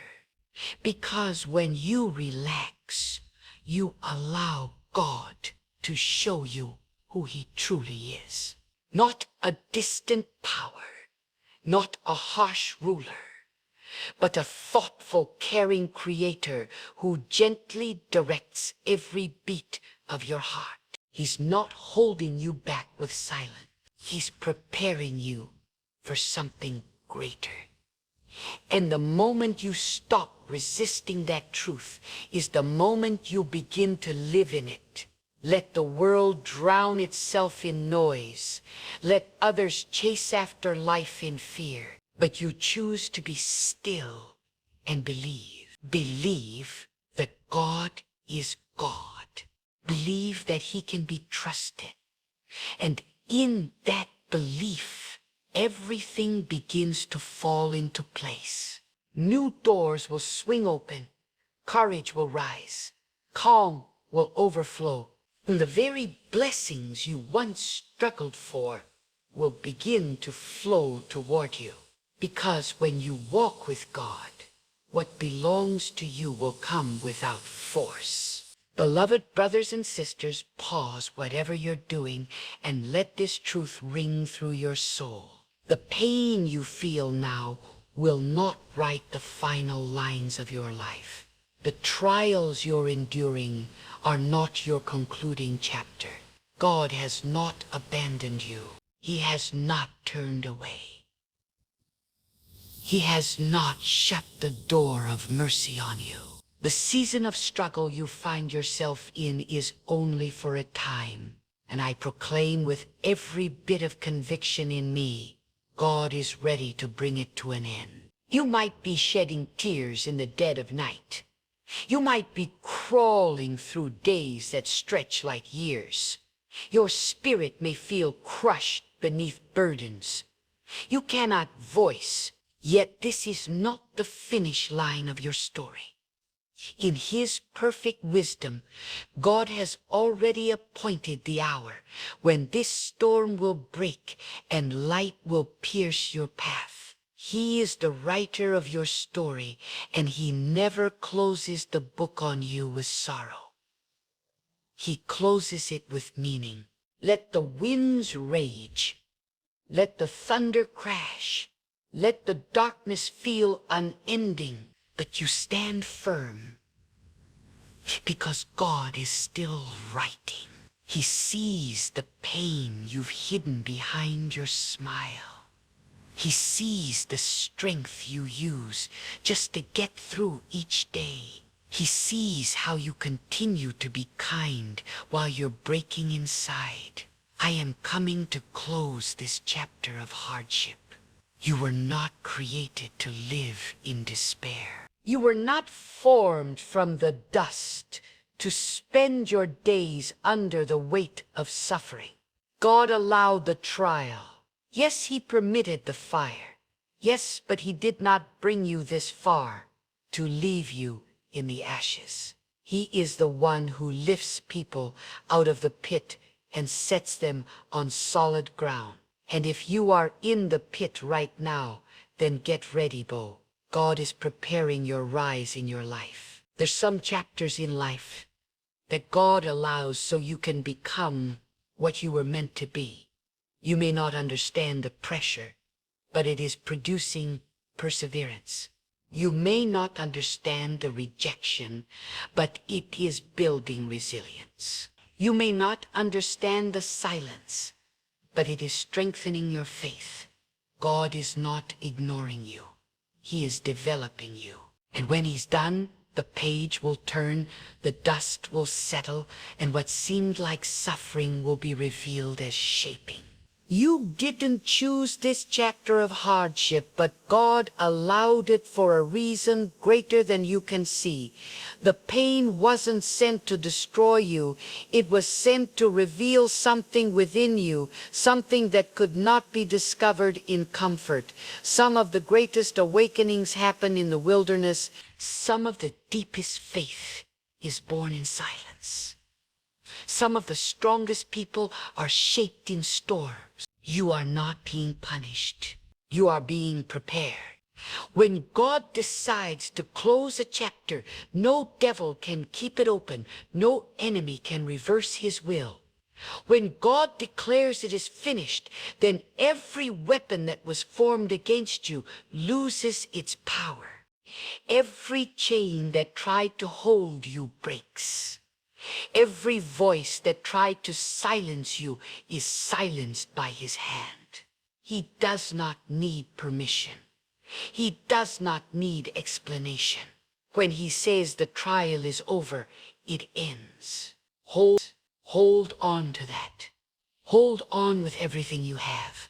If all you can do is whisper in your heart, God, I trust you, then that is enough. Even now, he is moving behind the scene. Even now, he is arranging divine appointments, opening doors you don't yet see, aligning the right people, and removing obstacles you didn't even know were there. You may not see it with your eyes, but you must believe it with your spirit. God is working. You may feel like everything is falling apart, but what if everything is actually falling into place? What if this hardship was the very thing God used to guide you, to humble you, to protect you from something you didn't even know was coming? Sometimes the greatest blessings are disguised as burdens. And when the curtain is pulled back, you will see that the hand of God was always on your life. The tears you cried in private will be answered in public. The valley you walk through will be the same valley God uses to elevate you. He never wastes pain. He never abandons the faithful. And if you've been holding on, if you've been faithful through the flood, then get ready because your reward is near. God will not allow your suffering to be permanent. He is too kind. He is too faithful. He is too powerful to let hardship write your whole story. The chapter is closing. The fire is fading. The storm is passing. Do not confuse the silence of God for absence. Do not mistake his patience for neglect. He is waiting for the perfect moment, the divine time. And when he moves, everything will change in an instant. You may feel like you're at the end, but God sees it as the turning point. You may be crying, God, I can't take it anymore. And he's whispering, you're almost there. Do you know why it feels heavier right now? Because you're closer than ever before. The enemy knows his time is short.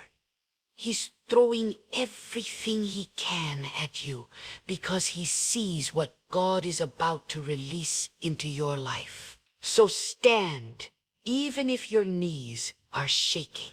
Stand, even if your heart is tired. Stand. Even if your faith feels small, stand. Because when God closes the chapter of hardship, he opens a chapter of restoration. He repays what was lost. He restores what was broken. He renews what was dying. He brings life to barren places. He heals what no human could ever heal. The very thing that tried to break you will be the proof that God rebuilt you. The very hardship that tried to destroy you will become the testimony that inspires others. God is not just closing this chapter to give you peace. He's closing it so that you can be a witness to others walking through the same fire. Your survival has purpose. You are not forgotten. You are not abandoned. You are not being punished. You are being positioned. There is a difference between being buried and being planted. And right now, some of you feel buried, but God says, no, my child, I have planted you. You are not dying. You are about to rise. You are about to grow. You are about to see the light again. Do not underestimate what God can do in a moment. Years of struggle can be overturned in a single act of his will. What you thought was lost forever can be returned, restored, and multiplied. That is the power of God. That is his way. He waits until everyone says it's in. Lift your head. Breathe again. Speak life over yourself. Remind your soul that God is still in control. The chapter is almost over. This pain is not forever. You will not weep always. You will not struggle forever. The night will break and morning will come. Every delay has a divine purpose. Every no from heaven was protection. Every closed door was a redirection. You thought you were being held back, but you were being held together. You thought the silence meant abandonment, but it was preparation. God has not changed his mind about your future. What he has promised you is still on the way. And no hardship can cancel what God has spoken over your life. He is the God who opens rivers in the desert. He is the God who brings water from the rock. He is the God who provides bread from the sky. And he is the same God who is with you now. If he did it before, he will do it again. If he made a way then, he will make a way now. The suffering you've endured has not gone unnoticed. Every moment you chose to trust instead of doubt. Every time you praised when it hurt. Every time you forgave when it felt unfair. God saw it all, and he will reward it. He will honor it. He will bless you in ways that eyes have not seen and ears have not heard. He is not just closing the chapter of hardship. He is writing a new one of hope, joy, peace, and provision. But do not rush the process. Do not run ahead of him. Trust his timing. The same God who allowed the pain will decide when it ends. And when it ends, no one will be able to deny that it was God who did it. Let your faith rise. Let your spirit lift. Let your heart again. This is not how your story ends. This is just a chapter. And God has already prepared the next one. You may feel like your strength is gone, but God's strength is limitless. You may feel like your light is flickering, but he never runs out of power. Rest in him. Lean on him. Let go of fear and hold on to the truth that God is faithful. You are still here. You are still breathing. That means purpose still lives in your bones. That means the best is not behind you. It is ahead of you. The enemy would not be attacking you so hard if there weren't something powerful on the horizon. You're not under attack because you're weak. You're under attack because you're chosen. When God decides to close this chapter, it will be sudden. It will be undeniable. You'll go to sleep burdened and wake up with peace. You'll look back and say, that was the day everything changed. He's not asking you to figure it all out. He's asking you to trust him while he works it out. And he will. Oh, he will. Not on your timeline, not when you think it should happen, but in his perfect timing. And when that time comes, your weeping will turn into laughter. Your worry will turn into worship. My beloved, listen closely, for I am not just speaking to your ears. I am speaking to your soul. You have walked through a season of darkness. You have endured hardship that words cannot fully express. You have been tested in the fire. And though others cannot see your scars, God has counted every silent cry, every sleepless night, every ache in your heart. Even now, he is turning the pages of your life, bringing this chapter of sorrow to its end. God is not distant. He is not idle. He is not unmoved by your suffering. While you have been struggling to understand, he has been preparing the shift. While you were wondering why the door wouldn't open, he was building a door that no man could shut. While you were asking how much longer you could survive, he was preparing a breakthrough that would silence every doubt. This is not the end. This is the breaking point of what you've known and the birthing place of what God is about to reveal. Some of you have been walking through affliction, not because you are forgotten, but because you are chosen. There are battles assigned only to those whom God has equipped for deeper purposes. You have not been in this fire because of weakness. You have been in it because God trusted you with the heat. You have not been enduring because you are ordinary. You've been enduring because you were called to carry something extraordinary. God does not put heavy oil on fragile vessels. You are being refined for greatness, not punished by misfortune. Let this sink into your spirit. God never wastes pain. What broke you today will build someone else tomorrow. What crushed you in this season will crown you in the next. You are not going to walk away from this empty-handed.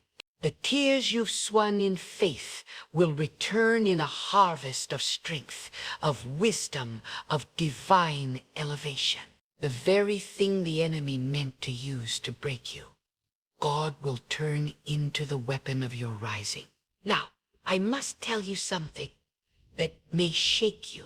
Not every hardship is from the enemy.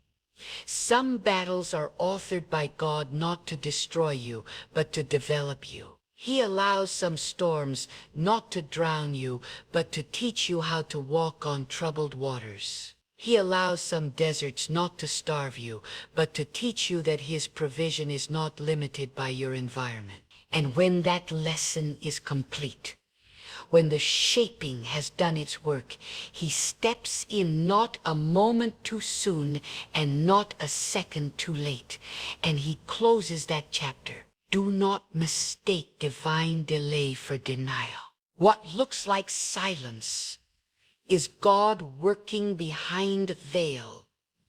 There are things in motion you cannot see, doors being opened in rooms you haven't walked into yet, hearts being stirred on your behalf, resources being aligned.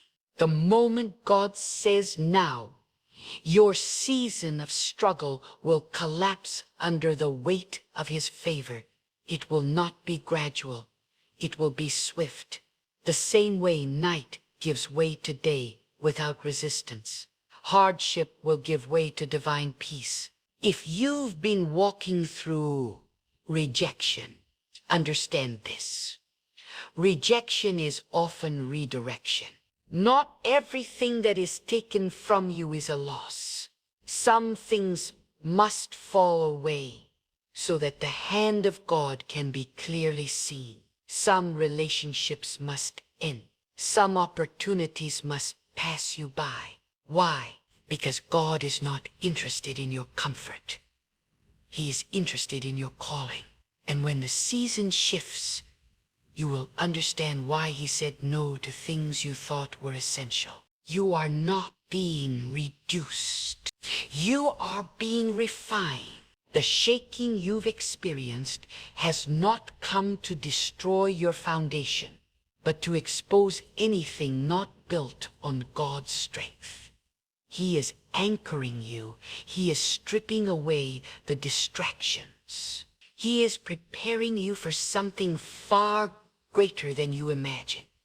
But understand this, before God promotes, and sometimes preparation feels like punishment. But oh, when God finishes His work, when the final stroke of His hand completes this chapter, you will not recognize yourself. You will rise from the ashes.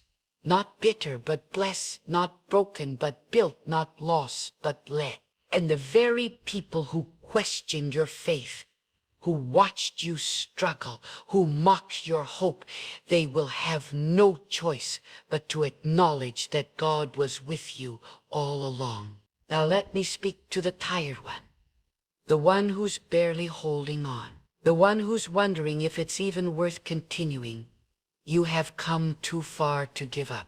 Now do not let this valley convince you that there is no mountain ahead. God has not brought you this far to leave you in the wilderness. Keep walking. Every step you take in faith is shaking the gates of your next season. And to the one who's angry at God, who feels betrayed by the pain, you're not disqualified. Even in your frustration, He understands. God is not afraid of your emotion. He sees beyond your feelings into your destiny. He knows that what looks like anger is often just confusion. What sounds like doubt is often the cry of a weary heart. He is patient, and He is still moving on your behalf. What you see as delay, God sees as protection. What you thought was rejection, God calls redirection. He has been guarding you from stepping into things that would have drained your spirit. He has been holding you back, not because He's against you, but because He's saving you for something greater. The enemy wanted to break you in this chapter, but God has preserved you. He has hidden you in the shadow of His might, and when the time comes, He will reveal the glory He has been forming in secret. You must understand, God's deliverance is not always loud. Sometimes it comes through endurance. Sometimes it looks like nothing has changed, but something inside you has shifted, and that inner shift is the proof that the outer breakthrough is coming. You are not the same person who entered this storm. You are stronger. You're wiser. You're more grounded in the truth.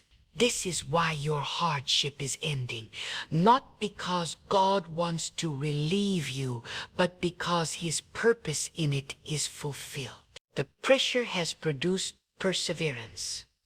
The trial has sharpened your faith. The crushing has released the oil. And now, as surely as the sun rises after the longest night, God will bring closure to what has tormented you. Not in the way the world gives peace, but with a peace that comes only when the hand of God moves in power. So brace yourself. The shift is near. Your prayers have not been ignored. They have been stored in the hands of the one who answers in perfect timing. Your cries have not been lost. They have been recorded in the throne room of the Almighty. And the season is coming when every why will be answered with a now. Every wound will be healed. Every drought will be followed by a flood of favor. Let your spirit rejoice not because of what you see, but because of what God has declared. Let your heart sing not because your pain is gone, but because you trust the one who holds your next chapter. This is not the time to give into despair. This is the time to anchor your soul in the promise that God does not lie.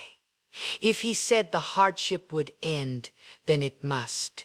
If He said the night will pass, then it shall. If He said He will restore, then get ready. Restoration is coming. You don't need all the answers. You don't need the full picture. All you need is this truth burned into your heart. God is faithful. He has never failed. He cannot fail, and He will not fail you. The chapter of hardship is not eternal. It has an expiration date set by the very hand that formed the heavens and the earth. And now let this truth resound in the deepest corners of your soul. When God chooses to shift the atmosphere around your life, no force in existence can resist His will. The weight you've been carrying is not eternal. The shadow that has loomed over your life is not permanent, because when God says enough, the winds will obey, the burden will lift, and the chains will fall. God is not watching you suffer from a distance.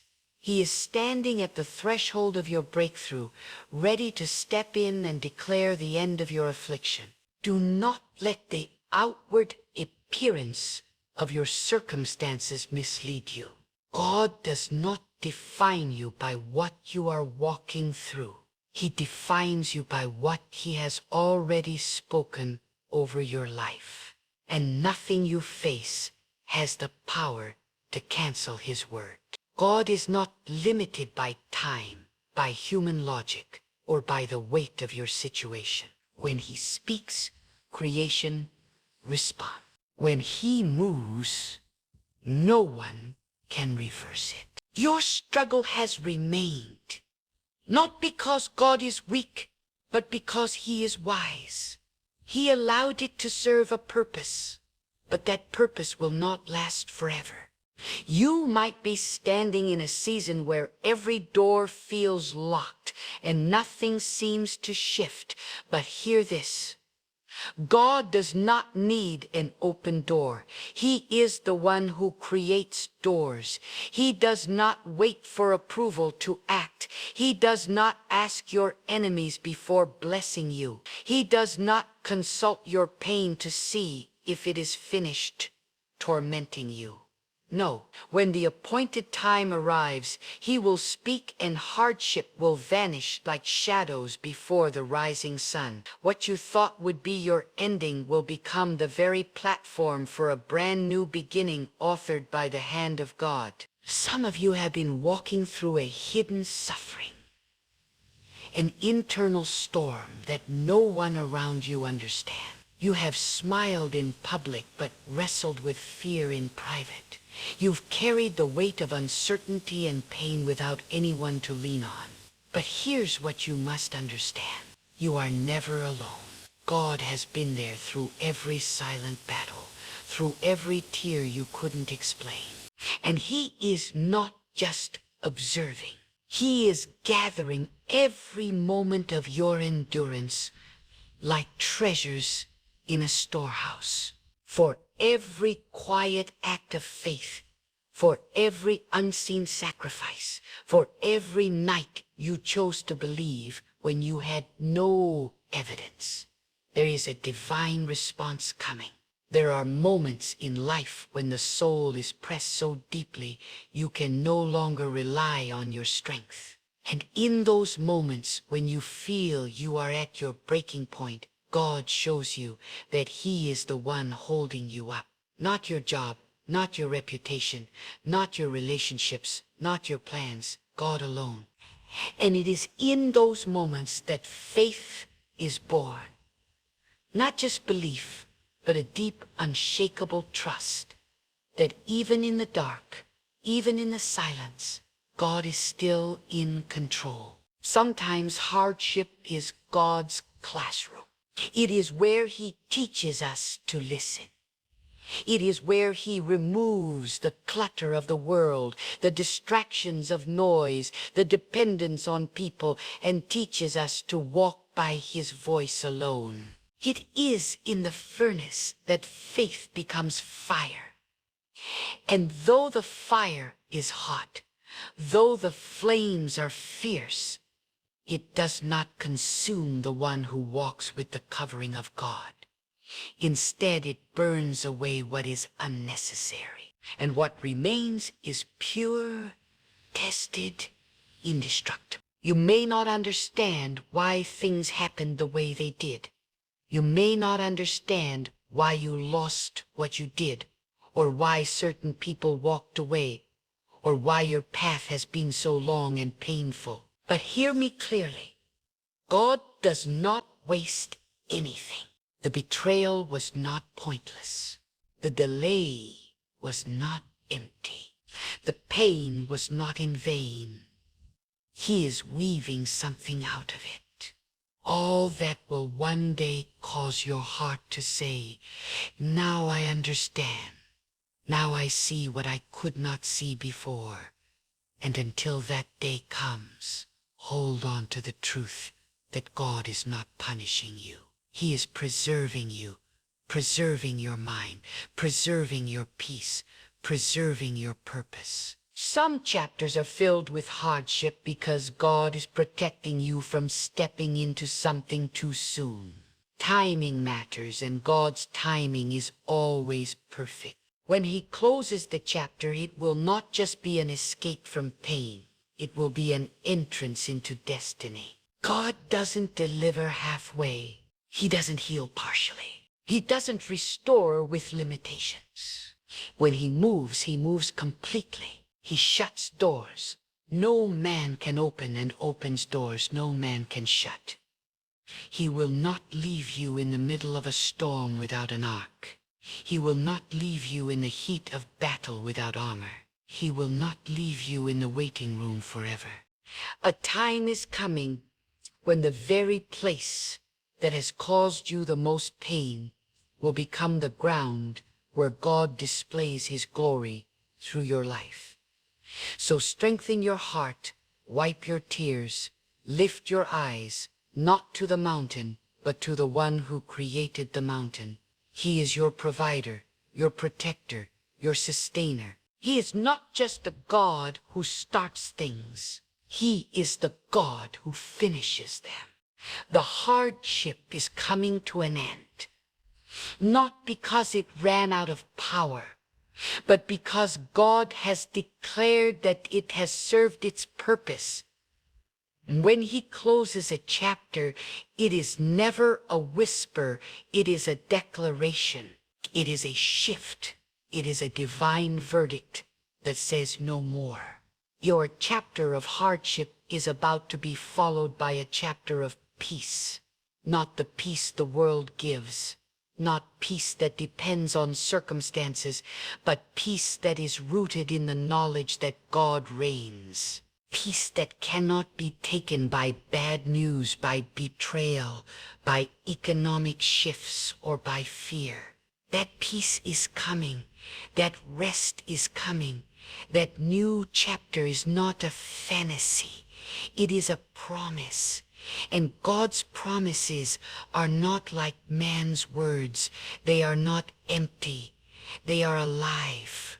They carry the weight of divine authority. And when they are spoken, nothing in this world can stop them from being fulfilled. Let this be a wake-up call to your spirit.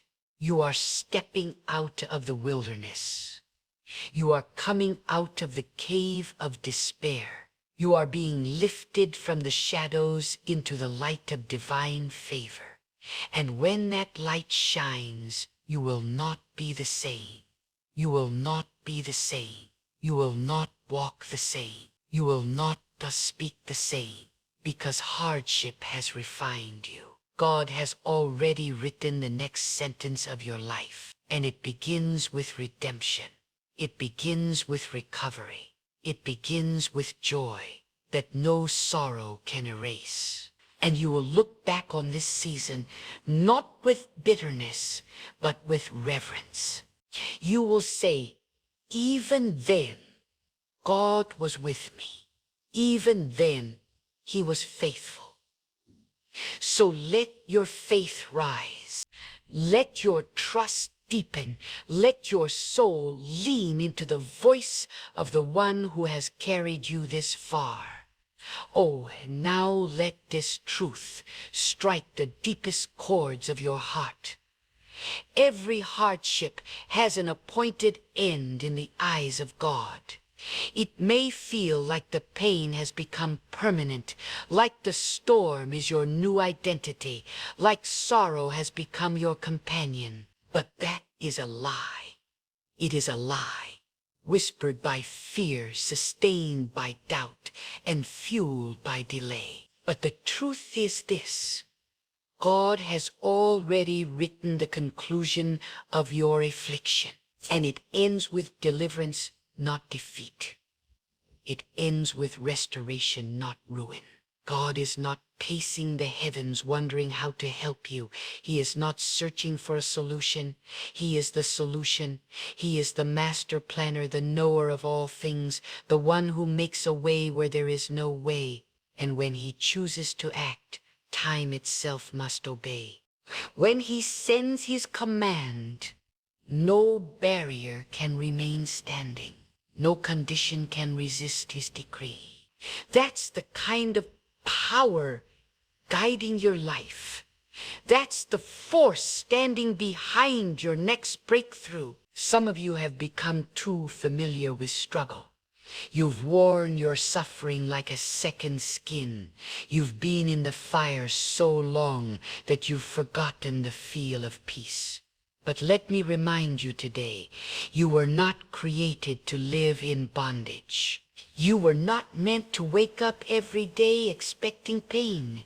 You were not meant to live with clenched fists, bracing for another blow from life.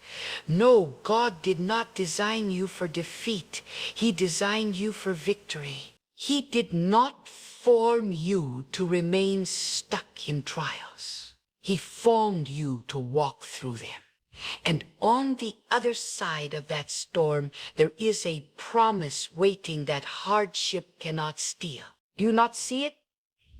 The very trial that tried to define you is the same trial God is using to elevate you. The very darkness that tried to swallow you is the same darkness God will use to reveal the light within you. The chapter of hardship is not your identity. It is a process. And when the process ends, the promise begins. That's why the enemy has been trying so hard to discourage you. He knows what you're about to walk into. He knows that when God closes this chapter, you will emerge with more wisdom, more clarity, more strength, and more favor than ever before. Let your heart wake up to this reality. God is never late. You may feel forgotten, but heaven has not gone silent. You may not hear answers, but that doesn't mean God is absent. Silence is not a sign of inactivity. It is often the sign of divine preparation. When the seed is planted in the soil, it is unseen. But just because you can't see growth doesn't mean growth isn't happening. God has been cultivating something in the dark, something powerful, something sacred. And when it finally breaks the surface, the world will see what He has been doing in secret. There are blessings that only come after struggle. There is understanding that only comes after wrestling. There is peace that only feels like peace after chaos has tried to consume you. This is why God doesn't always remove you from the fire. Sometimes He lets you walk through it so you can come out with a fire of your own. Not a fire that destroys, but a fire that burns away fear. A fire that refines your character. A fire that fuels your purpose. So do not curse the chapter. Do not despise the season. It is coming to a close. But before it ends, make sure you receive what God wanted to plant in you through it. Let the pain deepen your patience. Let the silence sharpen your discernment. Let the delay increase your dependency on the one who controls time itself. Because when this chapter ends, and it will end, you will need everything it taught you. And then comes the shift so divine that no one will be able to take credit for it but God. A shift so powerful that even your enemies will be forced to acknowledge that something beyond human strength carried you out of that pit. A shift that will remind you that your prayers were never in vain. Your tears were never wasted. Your waiting was never ignored. The one who heard you in the night will answer you in the daylight. And all will know this was the hand of God. You will not have to fight for recognition. You will not have to chase validation. When God closes a chapter, He doesn't just end the struggle. He honors the survivor And he will cause those who once overlooked you to see you through new eyes, not because you demanded attention, but because God himself elevated you. And when God elevates, no man can demote. So what should you do now while you wait for this chapter to close? Stand firm. Do not compromise your character just to escape the discomfort. Do not lower your standards to seek temporary relief. Stay grounded. Stay faithful. Keep walking in the truth. Keep trusting the process, because the time of testing is also the time of proving. And when it is over, when the trial has run its course, you will emerge with a testimony that no storm can erase. God has already seen your future. He knows what's coming. He knows how it ends. And he's not worried. That's why you don't need to be either. You don't need all the details. You just need the faith to believe that the same hand that allowed this chapter is the hand that will end it. Not because of your strength, but because of his mercy. Not because you earned it, but because he is full of wisdom and compassion. And listen closely. When this chapter closes, you will realize that God not only preserved your life, but he protected your purpose. There are doors you wanted to walk through that God kept shut. There are people you wanted to keep in your life that God removed. So there are opportunities you begged for that never came. And one day you will look back and say, "Thank you, God, for not giving me what I wanted, but giving me what I needed." Because what you needed was not always comfort. It was preparation for the call that's coming next. There is glory on the other side of this grief. There is reward on the other side of this wrestling. There is peace on the other side of this pressure. You are not walking through this fire to be consumed by it. You are walking through it so that when others see you on the other side, they will know you have been touched not by fortune, not by luck, but by the living power of God. He is the one who sustains. He is the one who sees the end from the beginning. He is the one who does not need the approval of man to move on your behalf. And when he moves, the mountains tremble. When he decides the struggle is over, it is over. Do not measure the power of God by the pressure of your pain. Do not weigh the promise by the heaviness of the trial. You see only what's in front of you. But God sees the full picture. Every chapter, every turn, every silent cry you whispered into the dark. You've been waiting and wondering, when will this end? But God has not been still. He has been moving the unseen, shifting the invisible, preparing your path while you were still in the middle of the storm. The silence you mistook for absence was actually the stillness before the miracle. Every hardship you've endured has been under God's watchful eye. Nothing slipped past his wisdom. Not one moment of suffering escaped his attention. And when he allows something to come into your life, it's because he already has the power to use it for your good. You are not defined by the attack. You are defined by the outcome. He's not writing your story as it happens, or he has already written it. And victory is not at the end of the story. It's woven through every page by his hand. Some of you have felt buried, like life has pushed you so deep into the ground that you can barely breathe. But hear this. You are not buried, you are planted. And when a seed is planted, it goes through pressure, darkness, silence, and isolation. But deep in the soil where no one sees, transformation begins. Roots grow, strength forms. And when the time is right, that seed doesn't just rise, it breaks through the ground with power. That is what God is doing in you. He is not breaking you. He is building you. And when your time comes, nothing will be able to hold you down. You may be surrounded by chaos. You may be standing in the ruins of what once was, but let me tell you, God brings beauty from ashes. He does not leave his people in ruin.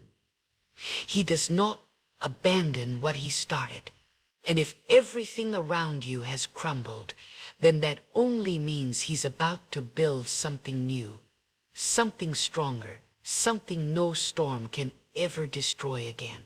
God does not restore you to what you were. He elevates you beyond what you imagine. You may have walked through loss, but what is coming will be greater than what was taken. Stop looking at your life through the lens of defeat. Start seeing yourself through the eyes of the one who made you. God doesn't see brokenness. He sees potential. He doesn't see what you lost. He sees what he's about to give.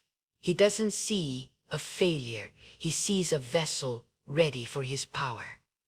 And when you finally understand that your hardship was not a punishment but a platform, your spirit will begin to praise him even before the breakthrough arrived. He began to thank him even before the breakthrough arrived. There is no power greater than the will of God. No timing more accurate than his divine plan. When God says your season of hardship is over, nothing can stop what comes next. But before he releases the blessing, he builds the foundation. That's why he allowed you to be tested. Not to harm you, but to strengthen your roots. So when the winds come again, and they will, you will not be moved. You will stand firm, because what God builds, he builds to last. Let your soul rise in faith today. Refuse to settle into sorrow. Refuse to identify with struggle. You are not weak. You are not forgotten. You are not cast aside. You are the evidence that God still moves in the earth. You are the testimony that survival is not only possible, it is powerful. You have been through what should have crushed you, and yet here you are breathing, hoping, believing. That is not by accident. That is the mark of God's mercy on your life. There will come a time sooner than you think, when you will look back and barely recognize the person who endured so much. You will look back not with regret, but with reverence, not with shame, but with strength. You'll say, I didn't know it then, but God was with me every step. He covered me when I couldn't cover myself. He guided me when I was walking blind. He held me when I had no one else. And that will become the core of your gratitude. And listen carefully now. God is not asking you to be perfect in this chapter. He is asking you to be faithful. Stay anchored. Stay open. Stay committed to doing what is right, even when it's hard. Because it's your faithfulness in the fire that activates the next season. Anyone can praise when the sun is shining. But those who lift their hands in the rain, those are the ones God lifts higher when the storm. You don't need to prove your strength. Just keep proving your trust. The deliverance that's coming is not random. It's strategic. It's purposeful. God doesn't just close chapters to end suffering. He closes them to release destiny. The pain pushed you, the hardship humbled you, but now comes the reward. Now comes the reward that only God can give, not man-made, not momentary, but lasting and full of peace. And it won't just affect you, it will overflow. Your healing will heal others. Your rising will inspire others. Your testimony will spark the faith in someone else who's still in the fire. You see, when God closes a chapter, He doesn't leave you standing in the ashes. He lifts you. And He doesn't lift you quietly. He lifts you so those around you will know it was not your own doing. It was His mercy, His power, His hand. And they will ask, how did you come through all that? And you will say, because God carried me. So now, my dear listener, stand still and know that God is not finished with you. The weight you've been carrying, the storms you've survived, the tears you've cried in silence, all of it has been seen. All of it has been recorded by the hand of the one who neither slumbers nor sleeps. And now by His command, the chapter is turning.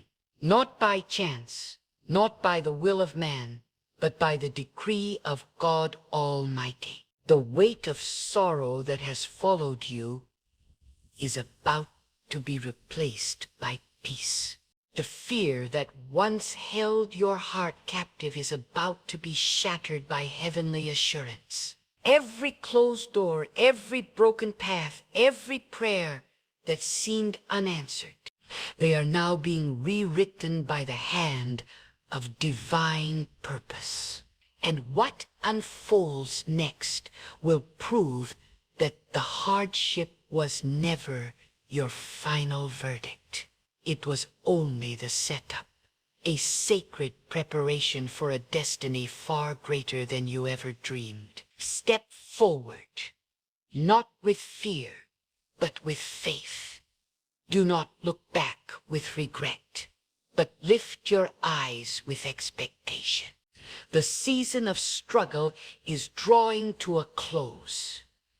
Not because you forced a way out, but because God opened a way through. The light of dawn is breaking over your story. And the very God who carried you through the fire will guide you into the abundance of what He has prepared for you. Make this your proclamation.